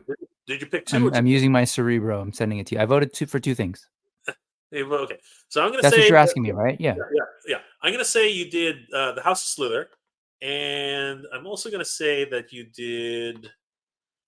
I want to say the attack track, but I'm gonna go with the Fright Zone. Ooh, what were your choices? You were very close, and I kind of probably threw you off because I mentioned that I was disappointed by the Tower of Doom, but ultimately I wanted the Tower of Doom. Yeah, the Tower of Doom. Damn. Mainly because you know me, like I while I have the nostalgia, I also want the new. And there were things that existed before. We didn't get this, and we did not get the Snake Lair thing. So those were the 2 that I was excited about. Sure, there were other things, but you know, we had a version of the attack track. I'm not super into. I'll be honest, I'm not that into that attack track. It's a little too mystery machine to me. A lot of people have been saying that. It's hilarious. And you know, I get it from the cartoon. It's like it's there's a nostalgia that's hit from there. But I love that thing. I wish it were the one that you showed, were the concept Yeah, art that you showed, because no, that no, was next level stuff. that was just that it honestly that was impossible. Like Hmm. the size, the part count alone, you know what I mean? Like it is toyetic. You know, it's wonderfully toyetic, but there's Hmm. no way it would be able to be well. Actually, a crowd. No, that's not true. A crowdsource project, a crowdfund Oh project would yeah, be the only way it could get done, and it would be way more expensive than Eternia. You know yeah. what I mean? It would be in the $600 range, Hmm. Hmm. plus. You know what I mean? Like plus plus plus. I agree. You know, as much as I do love it, as much as I want, as just like yourself, as much as I would love to have that, it's it's not it's not in the cards. It would never fly. Yeah. It just would never fly. Not that I don't think it could. I think it could easily fly, but I don't think pardon me. I don't think Mattel would take a risk on it. You know what I mean? I think that they would again. It's those safe bet kind of things. I don't think that they would Yeah. risk Yeah. that kind of that kind of money on that. The House of Slither, though. You know the what did you think of the Snake Lair? I liked it. I mean, I like it a lot. It screams vintage '80s toy playset, right? Even like it's a little bit corny, but Masters of the Universe is a lot of it corny. Like the notion that here's a head of a Medusa type character, here's another head, but that's like Snake Mountain, right? It's got these sort of like random sculptural heads, and I think it's really cool. It looks like it's got multiple levels for the eye and for the play. It's got a, you know, obligatory cannon to stand behind, like Castle Grayskull. You know, it's got a lot of cool stuff. That Iron Maiden, like, it's got an Iron Maiden. I know exactly. That's awesome. The little, you know, it's got the two things. It's got actually, I don't know if it has one of them. The two obligatory playset things are a jail and a trap door. Does this have a trap door? I think I it. don't think so. Well, no, no. It's hard to say because Oh, there's they no haven't real shown us. yeah there's no real other like if you look at the Fright Zone, for example, right? Yes. They've incorporated a trapdoor where there never was one, Yep. right? Hmm. Hmm. And they've even incorporated a way out, right? Hmm. Which, well, basically He-Man can break out of the trapdoor. I It's hard to say whether there's a trapdoor here, right? There's True. no, Yep. like, it might be on the ledge on the inside. You never know, just like Hmm. Castle Grayskull, but Hmm. it's got all the earmarks of a Mattel playset. It really does. Yeah. And it's even gone a little bit like completely medieval with actually having an actual rack, a The prisoner's rack. stocks, right? Yeah, the stocks. That's what it is. This prisoner stocks. Yep. That is nuts. Okay, Yep. for a kid's toy, which of course this is not marketed towards kids anymore. That's nuts. That to actually have Yeah. somebody just to be hung out to dry there for days. Hmm. Literally starving to death. You know what I mean? That is just I think back in the day it was just more for public shaming or whatever. But that's just crazy. You know what I mean? And of course, like you To said, be the freaking Iron Maiden, man. What happens when you open that thing up? Are there spikes inside? Like, actually, you know what? I argue. snakes. Yes, exactly. See, you're thinking Yep. the way I am. I'm arguing Yep. that it shouldn't be Sorry, I didn't mean to steal your thunder there. lined with snakes, Yeah. right? That would make way more sense, Uh huh. right? And I'm pretty sure that's probably what the designers are thinking here too.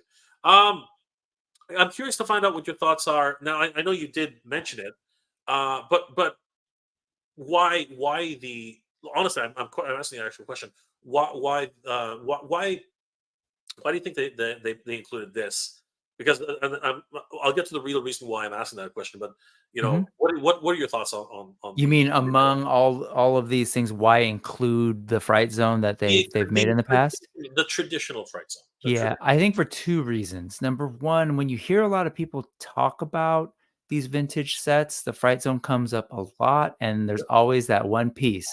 If you want to get it in vintage, oh man, the puppet's destroyed, right? Mhm. Like you can't quite get it. So this is kind of like in that Eternia territory where oh my gosh, the vintage ones, all of the Yeah. rails break. It, So it, it's like, even if you wanted to go back, there's something to this one that you can't, even yeah, though it's familiar, you can in the same way get that set. sure. It, Plus, go ahead. I was I was, just I gonna was, add that I think they wanted to plus it too. Like they've seen what they did with Modi. They've seen what they did with those little creatures in Snake Mountain, the technology of like these little creatures and how that hits. So they're like, what if we added a rock monster? What yeah, if we added Venus and I think flytrap, and yeah. No, I get you. I get you. But the feedback on this by many fans, it actually, this is polarizing. This one is a really polarizing one. There are fans who are stupidly excited about this, stupidly excited, right? They are like tripping over themselves to try to back this thing, right? And then there's a whole bunch. There's literally the opposite saying, "Don't do it. This should be $80 at retail." retail.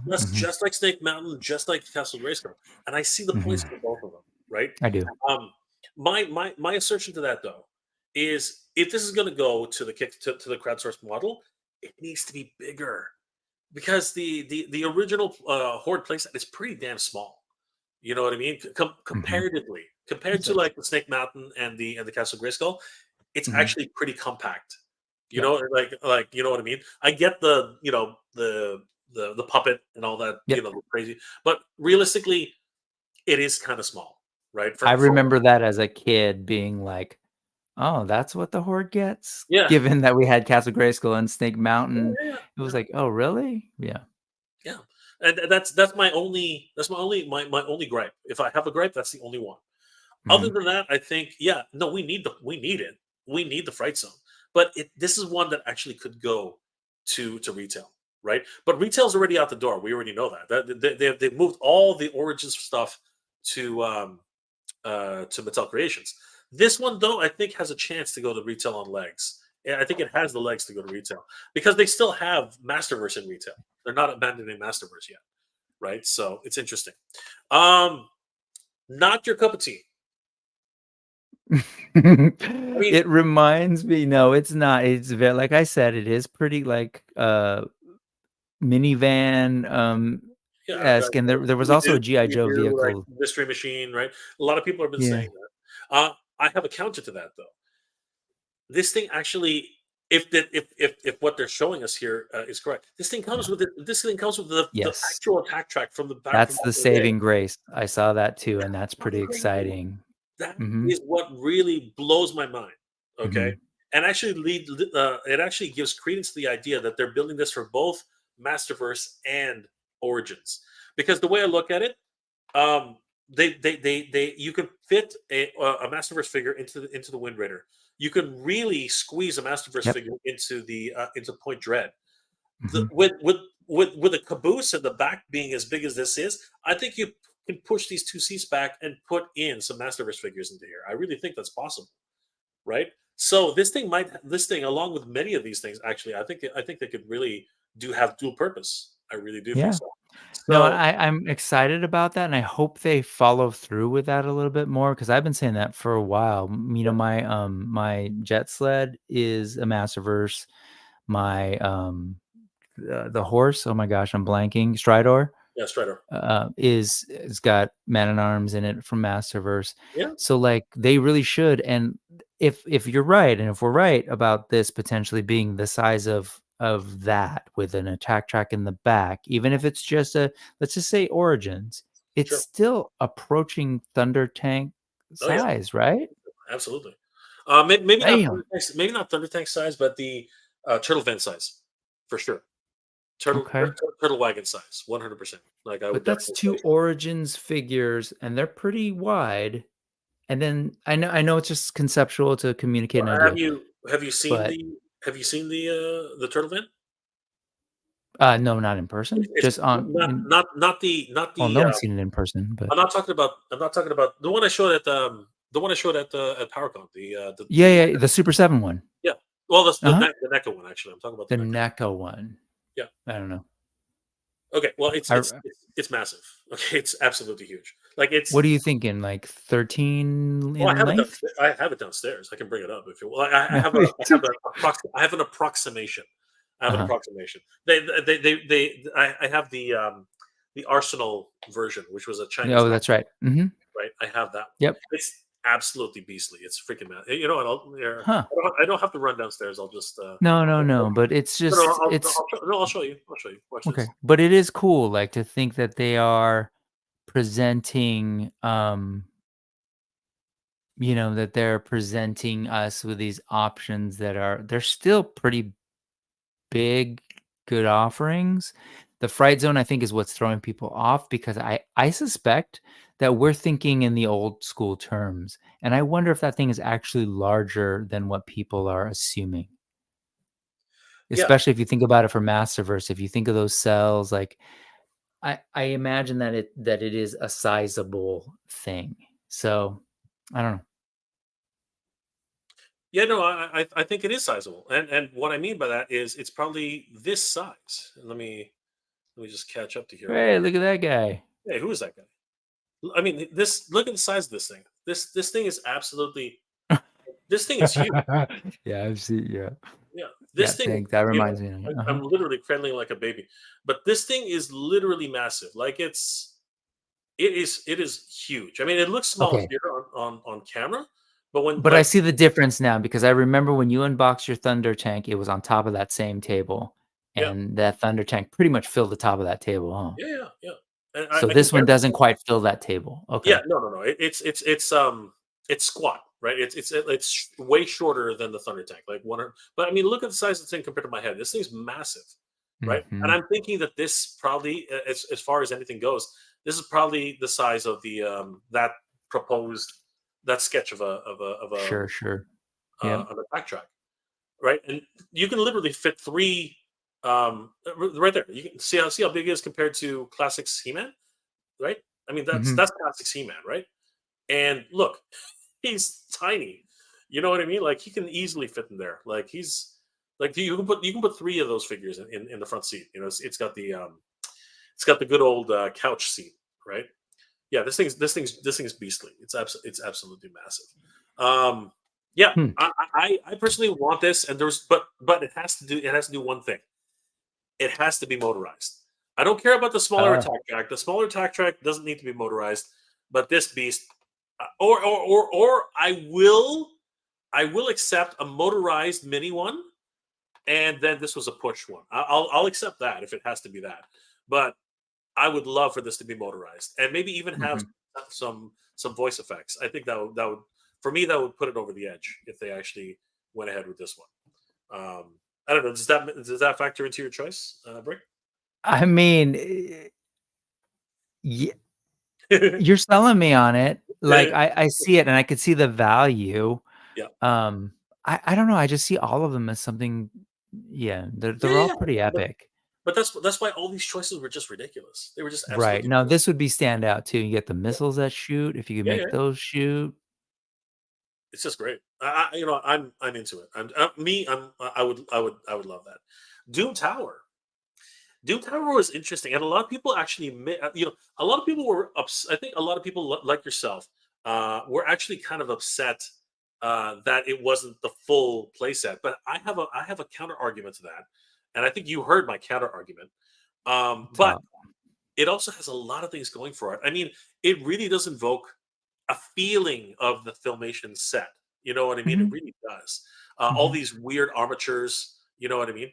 This is something I don't know. What do you see when you see this, Brick? Because I know what I see, and I think a lot of people figured it out afterwards. But what do you see here? Like, what is this? What does this look to you? It's that like it's the whole vampire thing with Hordak, right? That True. he sort of Very- sucks your blood. So I yeah. thought like you put a character in there and it's sucking their Well, life hold on. essentially. Actually, you're jumping ahead. Oh, This sorry. yeah, this you're right. Like I'll explain that. So these are eyes. This is a mouth, right? Oh, Uh, I see what you're trying to say. Yeah, yeah, that's go yeah, ahead. yeah. These are eyes. This is a mouth. I was talking about the facade. Uh, Sorry. so these are windows, but they're shaped like eyes. This is another opening. It looks like a mouth. But a lot of It, people didn't realize what this was, right? Some people, I guess, they just kind of thought it was a window, but it's actually slime, right? If you look closely, uh-huh. it's actually got it's got a flow to it, right? That's right. But Yeah, I see it. it's not physical slime. It's not the slime that you can actually like play with. This, I think, is very similar to the way Classics Snake Mountain has an actual lava flow in the front. This is going to be Hmm. and you can actually see translucency. You can Yep, see right yep, through it, yep, right? yep. So I'm Hmm. loving that whole idea, right? It's a departure from the actual Filmation design. And then when we swing around to the back, this is the Magna Beam Charger, right? This is actually the draining the energy Yeah. draining Yep, yep, yep. vehicle, right? You can even Yeah, see because you see the it in there. yeah, Hmm. right now. Some people actually said it could be a monster transformation chamber, but I've never heard of of that actually in the mythos of Master Universe. Now, somebody can correct me. I'm pretty sure it's probably inside one of the mini comics. But for my money, I would say that this is the Magna Beam Charger. It just looks like that. It looks, you can see the scope here of the actual energy that's going to be drained. And I think that's a wonderful nod to the Filmation cartoon. I think that's freaking awesome. The one thing that kind of throws me off, truthfully, is this typical Master Universe style of toy design, which is just really weird. It's the staircase, it's the ledge that leads to nowhere. You know what I mean? And they had to Yeah, actually, yeah. they It's a actually had to, Winchester Mansion, if yeah, anyone it's is just, familiar it's with that just so reference. weird. You have to be able to fly to get up there. You know what I mean? Or teleportation or something like that. But you know what? They haphazardly put some sort of makeshift ladder. Like what the hell? It's just one of those funny little things, very toyetic and type of Master Universe style of design, right? Really interesting. But when you finally get up to the ledge, uh, that what else could that be? That's Hordak's throne Yep. at the foot of the Yep. staircase, Yep. right? And it's glorious. It's just absolutely glorious. Is it a meek offering? Maybe. You know what I mean? But this really just brings you back to the idea that this is Master Universe. It's supposed to be ridiculous. You know what? You know what I'm Yeah. talking about? Like Yeah. like Castle Grayskull. The only way you can get up there is either from the elevator or using a ladder. It's just so weird. The original Snake Mountain, there was no way to get up there. Like you had to teleport, or you needed a stupid rickety ladder. It was just the way toy design worked back in the day, right? The only thing I will say, and we said it earlier, like when we talked about the Fright Zone, I remember as a kid going like, "Oh, we had Castle Grayskull, Skeletor had Snake Mountain. Like this is what Hordak gets." And I will say, there's still a little bit of that in here. Like Ah, I wanted for this, I would love for it to be on par at least with the Snake Mountain and Castle Grayskull. okay, But but I have a counter to that. yeah, I have a counter to that. My counter to that is what I said in my video, and I'm the way I look at this. I think it's hmm, part one. yeah, like a topper. Yeah, I This think is that the point. This is the point dread of yes, something to come. that's right. This is part one, Hmm. two, and then part two, and part two, maybe even part three. Uh, like the sewer, like the lair, the what's it called the sewer lair from NECA, right? You can Hmm. just build this Hmm. up, right? That's the way I look at this, right? I think that would save this is what I'm trying to say. I think that would That be would be amazing. yeah. But can you imagine how bummed people will be when part two comes out and they didn't get part one? I hear you, but that's the risk you run, right? Like you have to pay to play. Unfortunately, that's what, I hate to say it, but that's what this ends up being, Well, right? hey, I mean that gives Ace another potential I know, sale. right? I know, right? Just absolutely crazy. Can you go back? I really appreciate that you pointed that out about the face. I hadn't seen that at all, and now I can't unsee it. And you know what Yeah, else I'm seeing is who would be inventing this stuff for Hordak and or like building this stuff. And I keep thinking about I keep seeing in that face one of the Modulok heads. yeah, sure. Modulok makes sense. He's an Yeah. inventor, right? He Yeah. augments himself, right? Mm-hmm. For sure. But the Horde scientists and even the Horde itself, like Horde Prime, they're a galactic bully, right? Like they're Sure. They're just the freaking space pirates of the galaxy, right? So Yep. The monsters. yeah, this came out of nowhere. I had no idea, and this is one of those ones. Well, you know what? I'm gonna ask you, Brick. What are your thoughts on this first? And I'm gonna tell you what my actual thoughts are on this. What are your What do I thoughts? think of it? Yeah, what do you I think? think it's really cool. I Like, think it's see, here's awesome. the deal. I said my two preferences, Yeah, and I was leaning towards play sets, and that's kind of was like, oh, but like none of these are not cool. yeah. All of these are like These are all Motu great choices. dreams. Yeah, Yeah. yeah, And so when I see this, like I think his tank, but Hordak. yeah. And I think it's so cool to think that we would get, because this wouldn't be small either. This No, would be a big beefy no. tank This that is we didn't exactly get dude. in That the that vintage. that is Yeah, an origins exactly. freaking figure right there. Yep. Look at the size of this thing. This thing's huge. Now, I'm not gonna mince words here. I voted for this just because I thought it was cool. Okay, Mhm. I voted for Mhm. this just because of it. But knowing for a fact this will never happen. Yeah. This is one of those things they put on paper and say, "Isn't this cool? Let's tell everybody about it." This is one of those ones where they're like, "This is a mad toy. We're never going to be able to make this thing. The tooling is just ridiculous. You know what I Yeah. mean? God knows what we're going to have to add in this to make it work, right?" This was just one of those ideas they threw at the wall and they said, "Hey, fans, vote on this."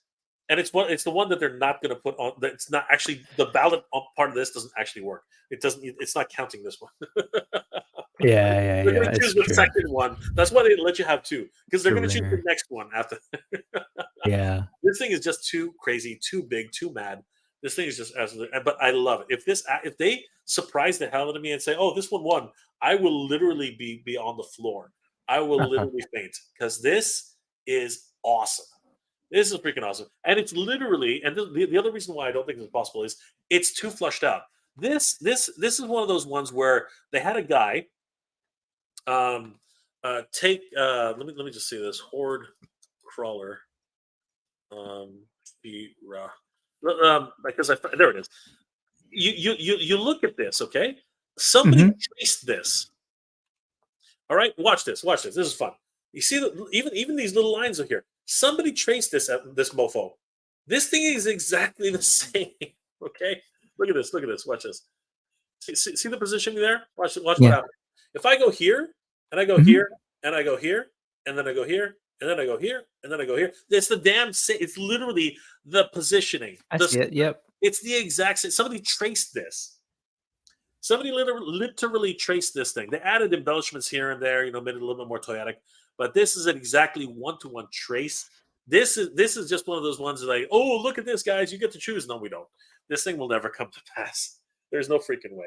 They threw this at us and said that they just wanted to us to go, just have that oh god moment, and this was not going to go. This was a that's a fake. This is a what they called Well, let me say this.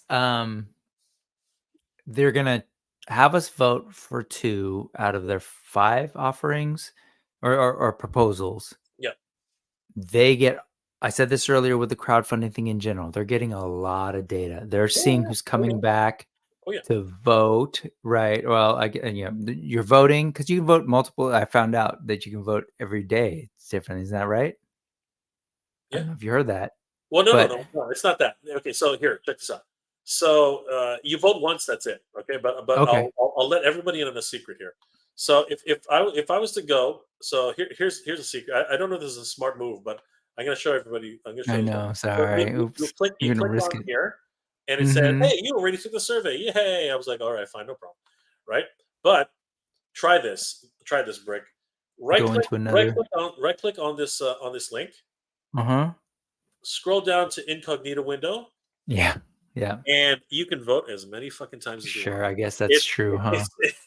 so Yeah. if you want to pad your vote, I just gave everybody the secret on how to get more votes. So Yeah. And like, you have 48 hours. well, that You sort have of 48 eats hours. into my theory or my what I was going to propose, but just to throw out there, like they are getting a lot of information from these crowd funds, right? And of course, it's especially when you're buying and putting your name to it or whatever. But this is a fascinating way to gauge interest. So It to is. your point about the tank, what if it, it gets a lot of interest like the other ones? Why would they go back to the drawing board with the next offering when they're like, "Oh yeah, remember those things that people liked?" And kind Yeah, of see, potentially throw that out later? I hear what you're saying on that, but here's the thing: Uh-huh. we've had fan votes in the past, and you know what? Inevitably, a lot of people are just disappointed that they never had like. Okay, so Triclops, right? Like Mhm. comic book Triclops, he literally came out. He was like overwhelmingly right. Yeah.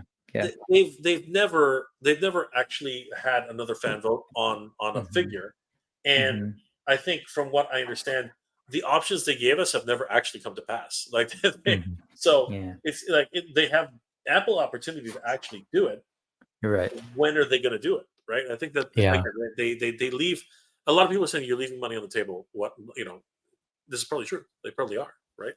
It's Well, let me say this about the whole deal. Lego person over here. Lego has a project or has a system for doing this very thing, right? They call it Lego Ideas. It originally started in Japan. It was called Kusu. I don't know how familiar you are with that, but they would actually have fans contribute ideas. Um, you build it out, and then you have to get 10,000 votes. sure. And then the projects that get 10,000 votes, then Lego evaluates them, and of the ones that do, then they decide which ones are a go.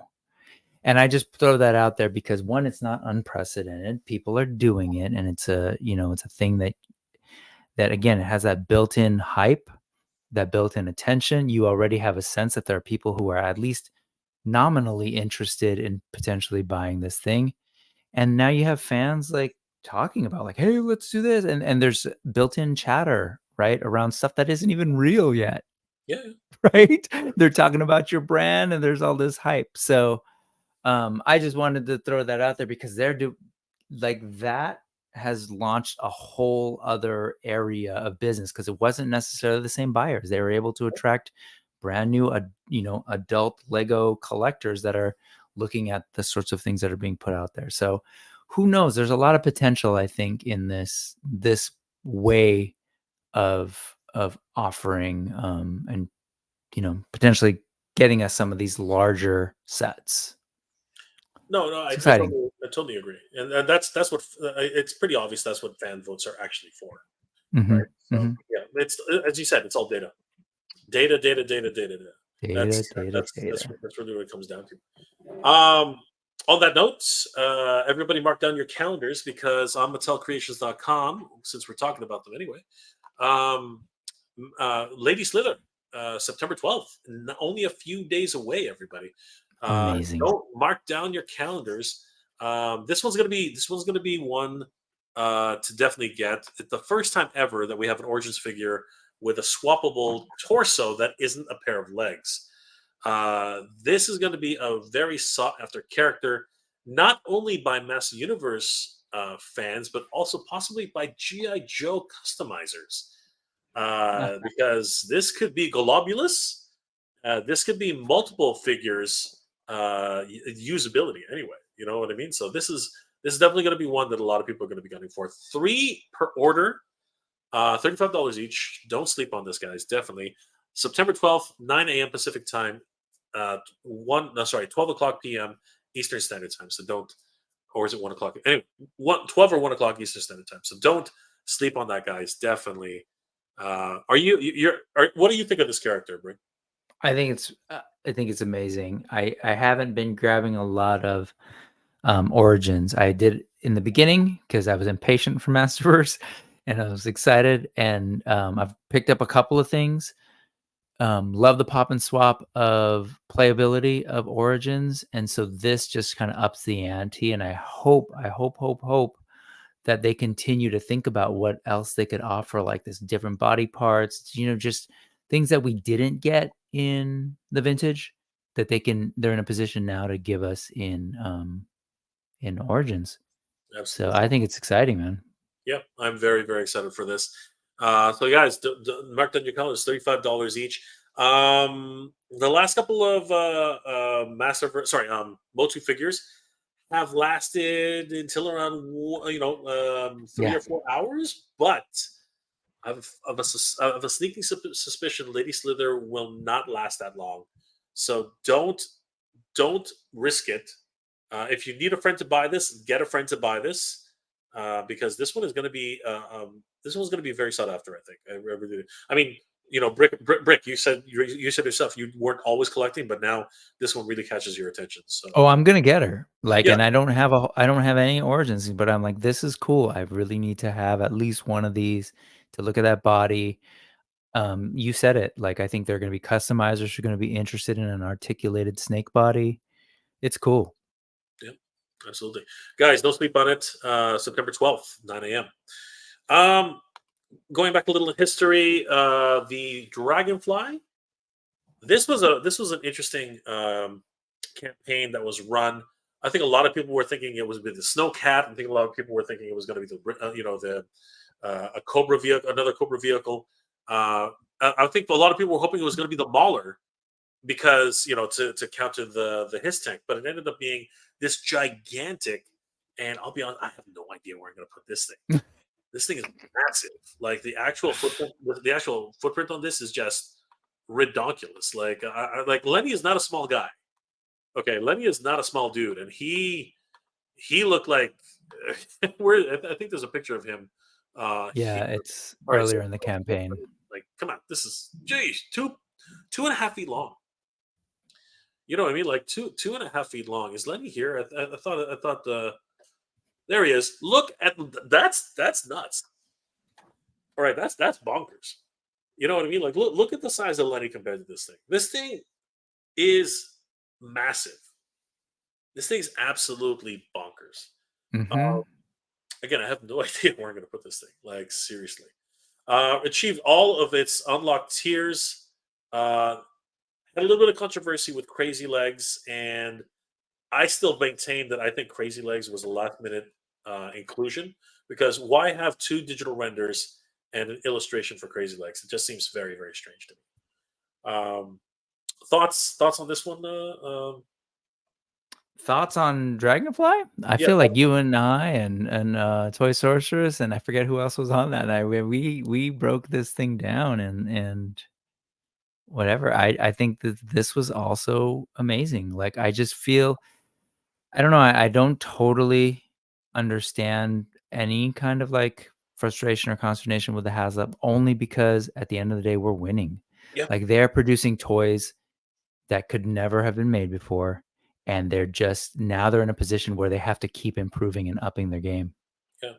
The And price point, so, like, whew, yeah, the price point was good. You know what I mean? Compared to like just coming off of the Edge of the Vengeance, I think this really hit the sweet spot. 274.99 for the base, and then you got some really interesting tiers. A lot of people were kind of like wondering who the heck is Glenda, as we know, right? But it really did get as you said earlier, Brick. It really did get the community talking. You know what I yep, mean? it sure did. It was just one of those things, right? Um, so glad that it's coming into our hands. Gonna wait about a year and a half, probably a year, maybe a year and a bit on this one. So it's gonna be interesting to see where that leads to. The Ghost. Um, you had no inkling on this one, did you? Did you, Brick? I will tell you that as it was ending, part of me was like,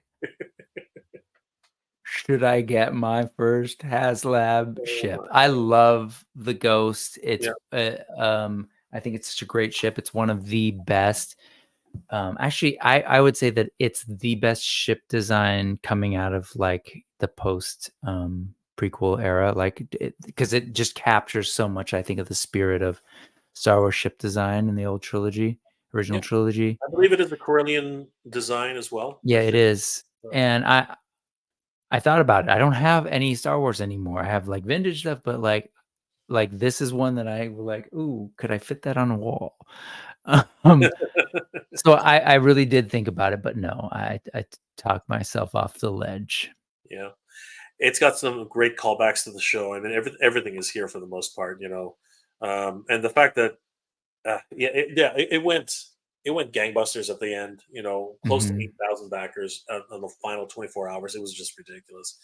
Um, again, these are case studies in a lot of ways. I mean, Brian Brink has been instrumental in really Yep. cataloging the journeys of Yep. all of these wonderful projects, and it's just interesting, fascinating, completely fascinating to see how these things actually come about. Do So yeah, you have any of the Star Wars Haslabs, particularly the ships, the barge, the Razor Crest?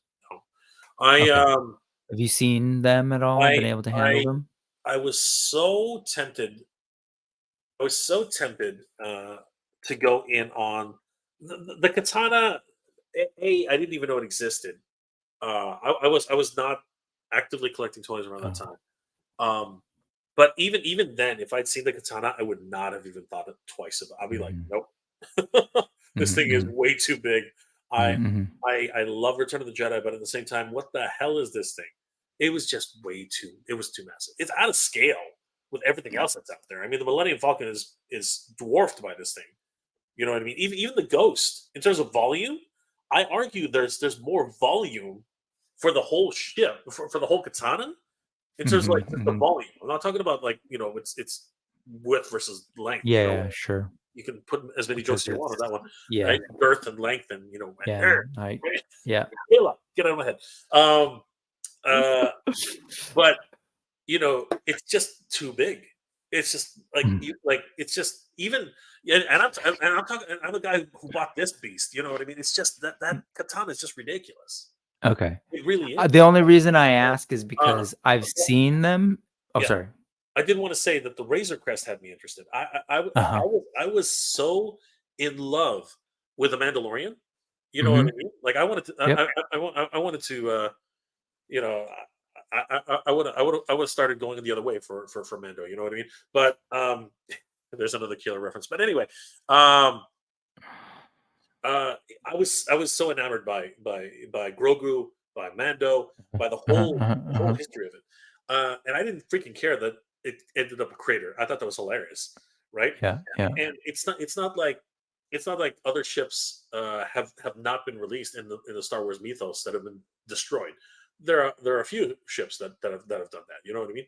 But um, at the time, I was just, and I should have done it because looking back at it now, what you get with it for the price Mhm. that they were offering, I was shit. I should have bought it. I should have bought it. I should have bought it. It's so nice. It really is. That one is definitely for me the one. That's the whale that got away. You know what I mean? Okay. It's a grail that got away. The Ghost, I am a huge, and I mean huge, Rebels fan. I mean, Mhm. you saw me, I just bang, bang, bang, the whole crew, right? Just Yeah, yeah, yeah. one sentence, right? But, eh, first of all, it really did just come to the point. I can't afford both. There's Yeah. no way. I just can't, right? And I had to pick one, and Mhm. for me, there's no contest. It's Yeah. gonna be a Kessler. Yeah. That's what it is, and I'm still Mhm. trying to save up for that Kessler. I'm a bit shy still at this point, and Yep. there's no shame in saying that. It's just the truth. This thing is $750 fucking dollars, right? Mhm. So I got to make a sacrifice. I got to do what I have to get this stupid thing, Yeah. right? But I'm not going to let that go. That's the one that I need. So between Well, that I've and the seen Ghost, that one.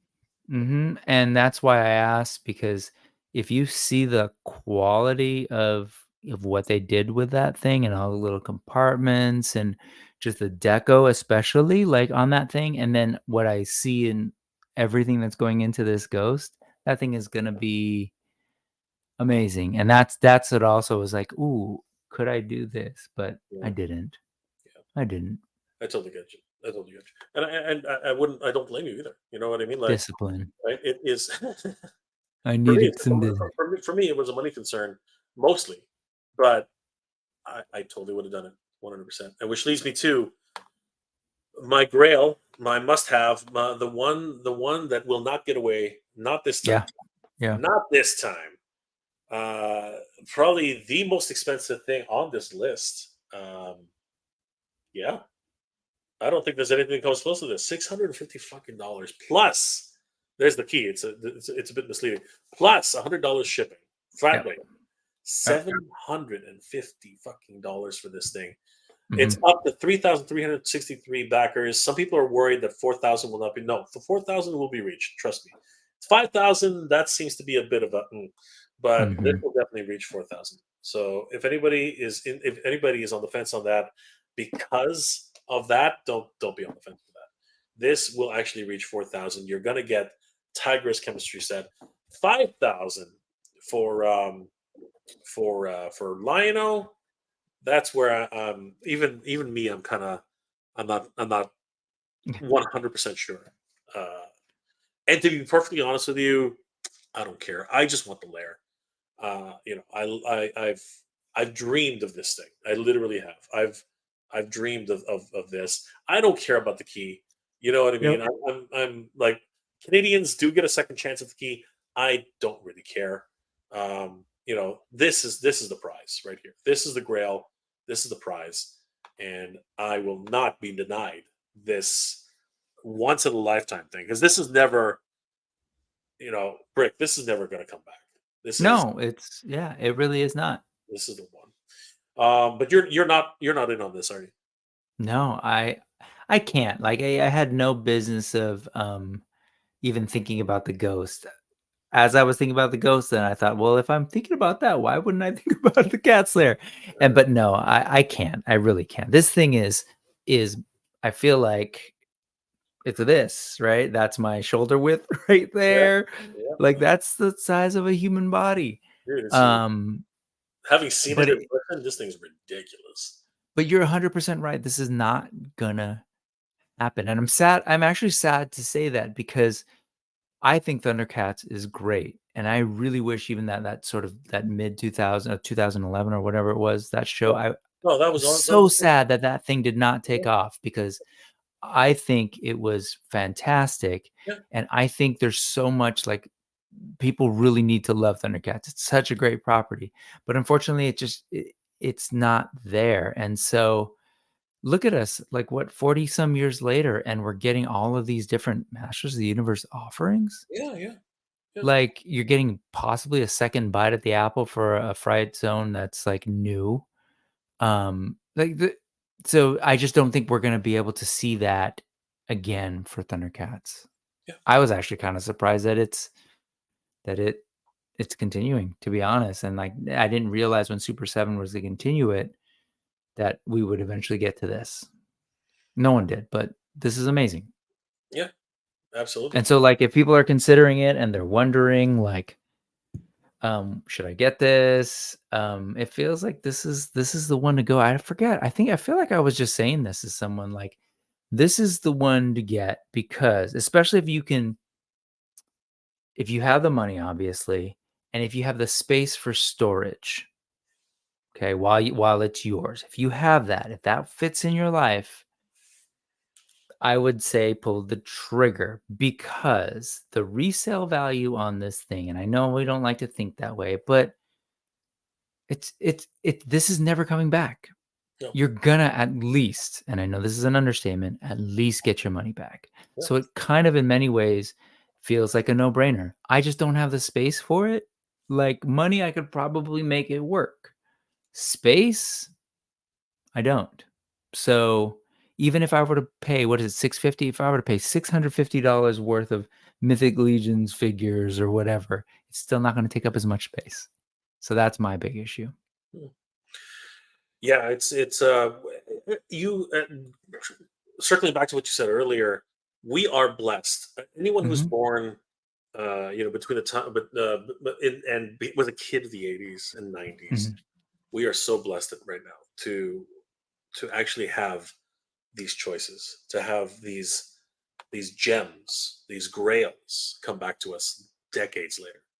You know what I mean? This is a golden age for anyone who grew up in that time and really knows uh, the joy of actually having experienced these cartoons, these toys, Mhm. everything Mhm. about them. It's just absolutely crazy, guys. I'm Brick. happy for you. Sorry, I just wanna say I'm happy for you. I'm glad that you got it. This is that is some next level stuff right there. That toy in particular is really one of these things that we're going to look back on. You remember how we used to talk about Eternia and the USS Flag, and we used to go like, oh my God, I can't believe they did that. I can't believe these things are real. And then here we are again. Oh yeah, you can get Eternia again. It's an encore presentation for almost all of Master Universe Origins. It's just incredible. But this is truly going to be the one of a kind thing, and it's not. It's like a masterpiece level in terms of how they designed it, the deco, the art, everything, just the way that thing looks. It's good stuff. Absolutely, 100%. And you can't pass it up. If you need it, if you want it, and it really fits in your collection, you can't pass it up. You just can't. Well, guys, Brick has to go for an operation. That's what I was gonna say. Like, I'm gonna be real quick, Jay. You could have bought it any time, Brick. I know I could have. I had too much fun, man. No, it's fun. It's fun to talk toys, and I know. It's okay. I'll sleep through hopefully it'll make me sleep through the dental operation in the morning.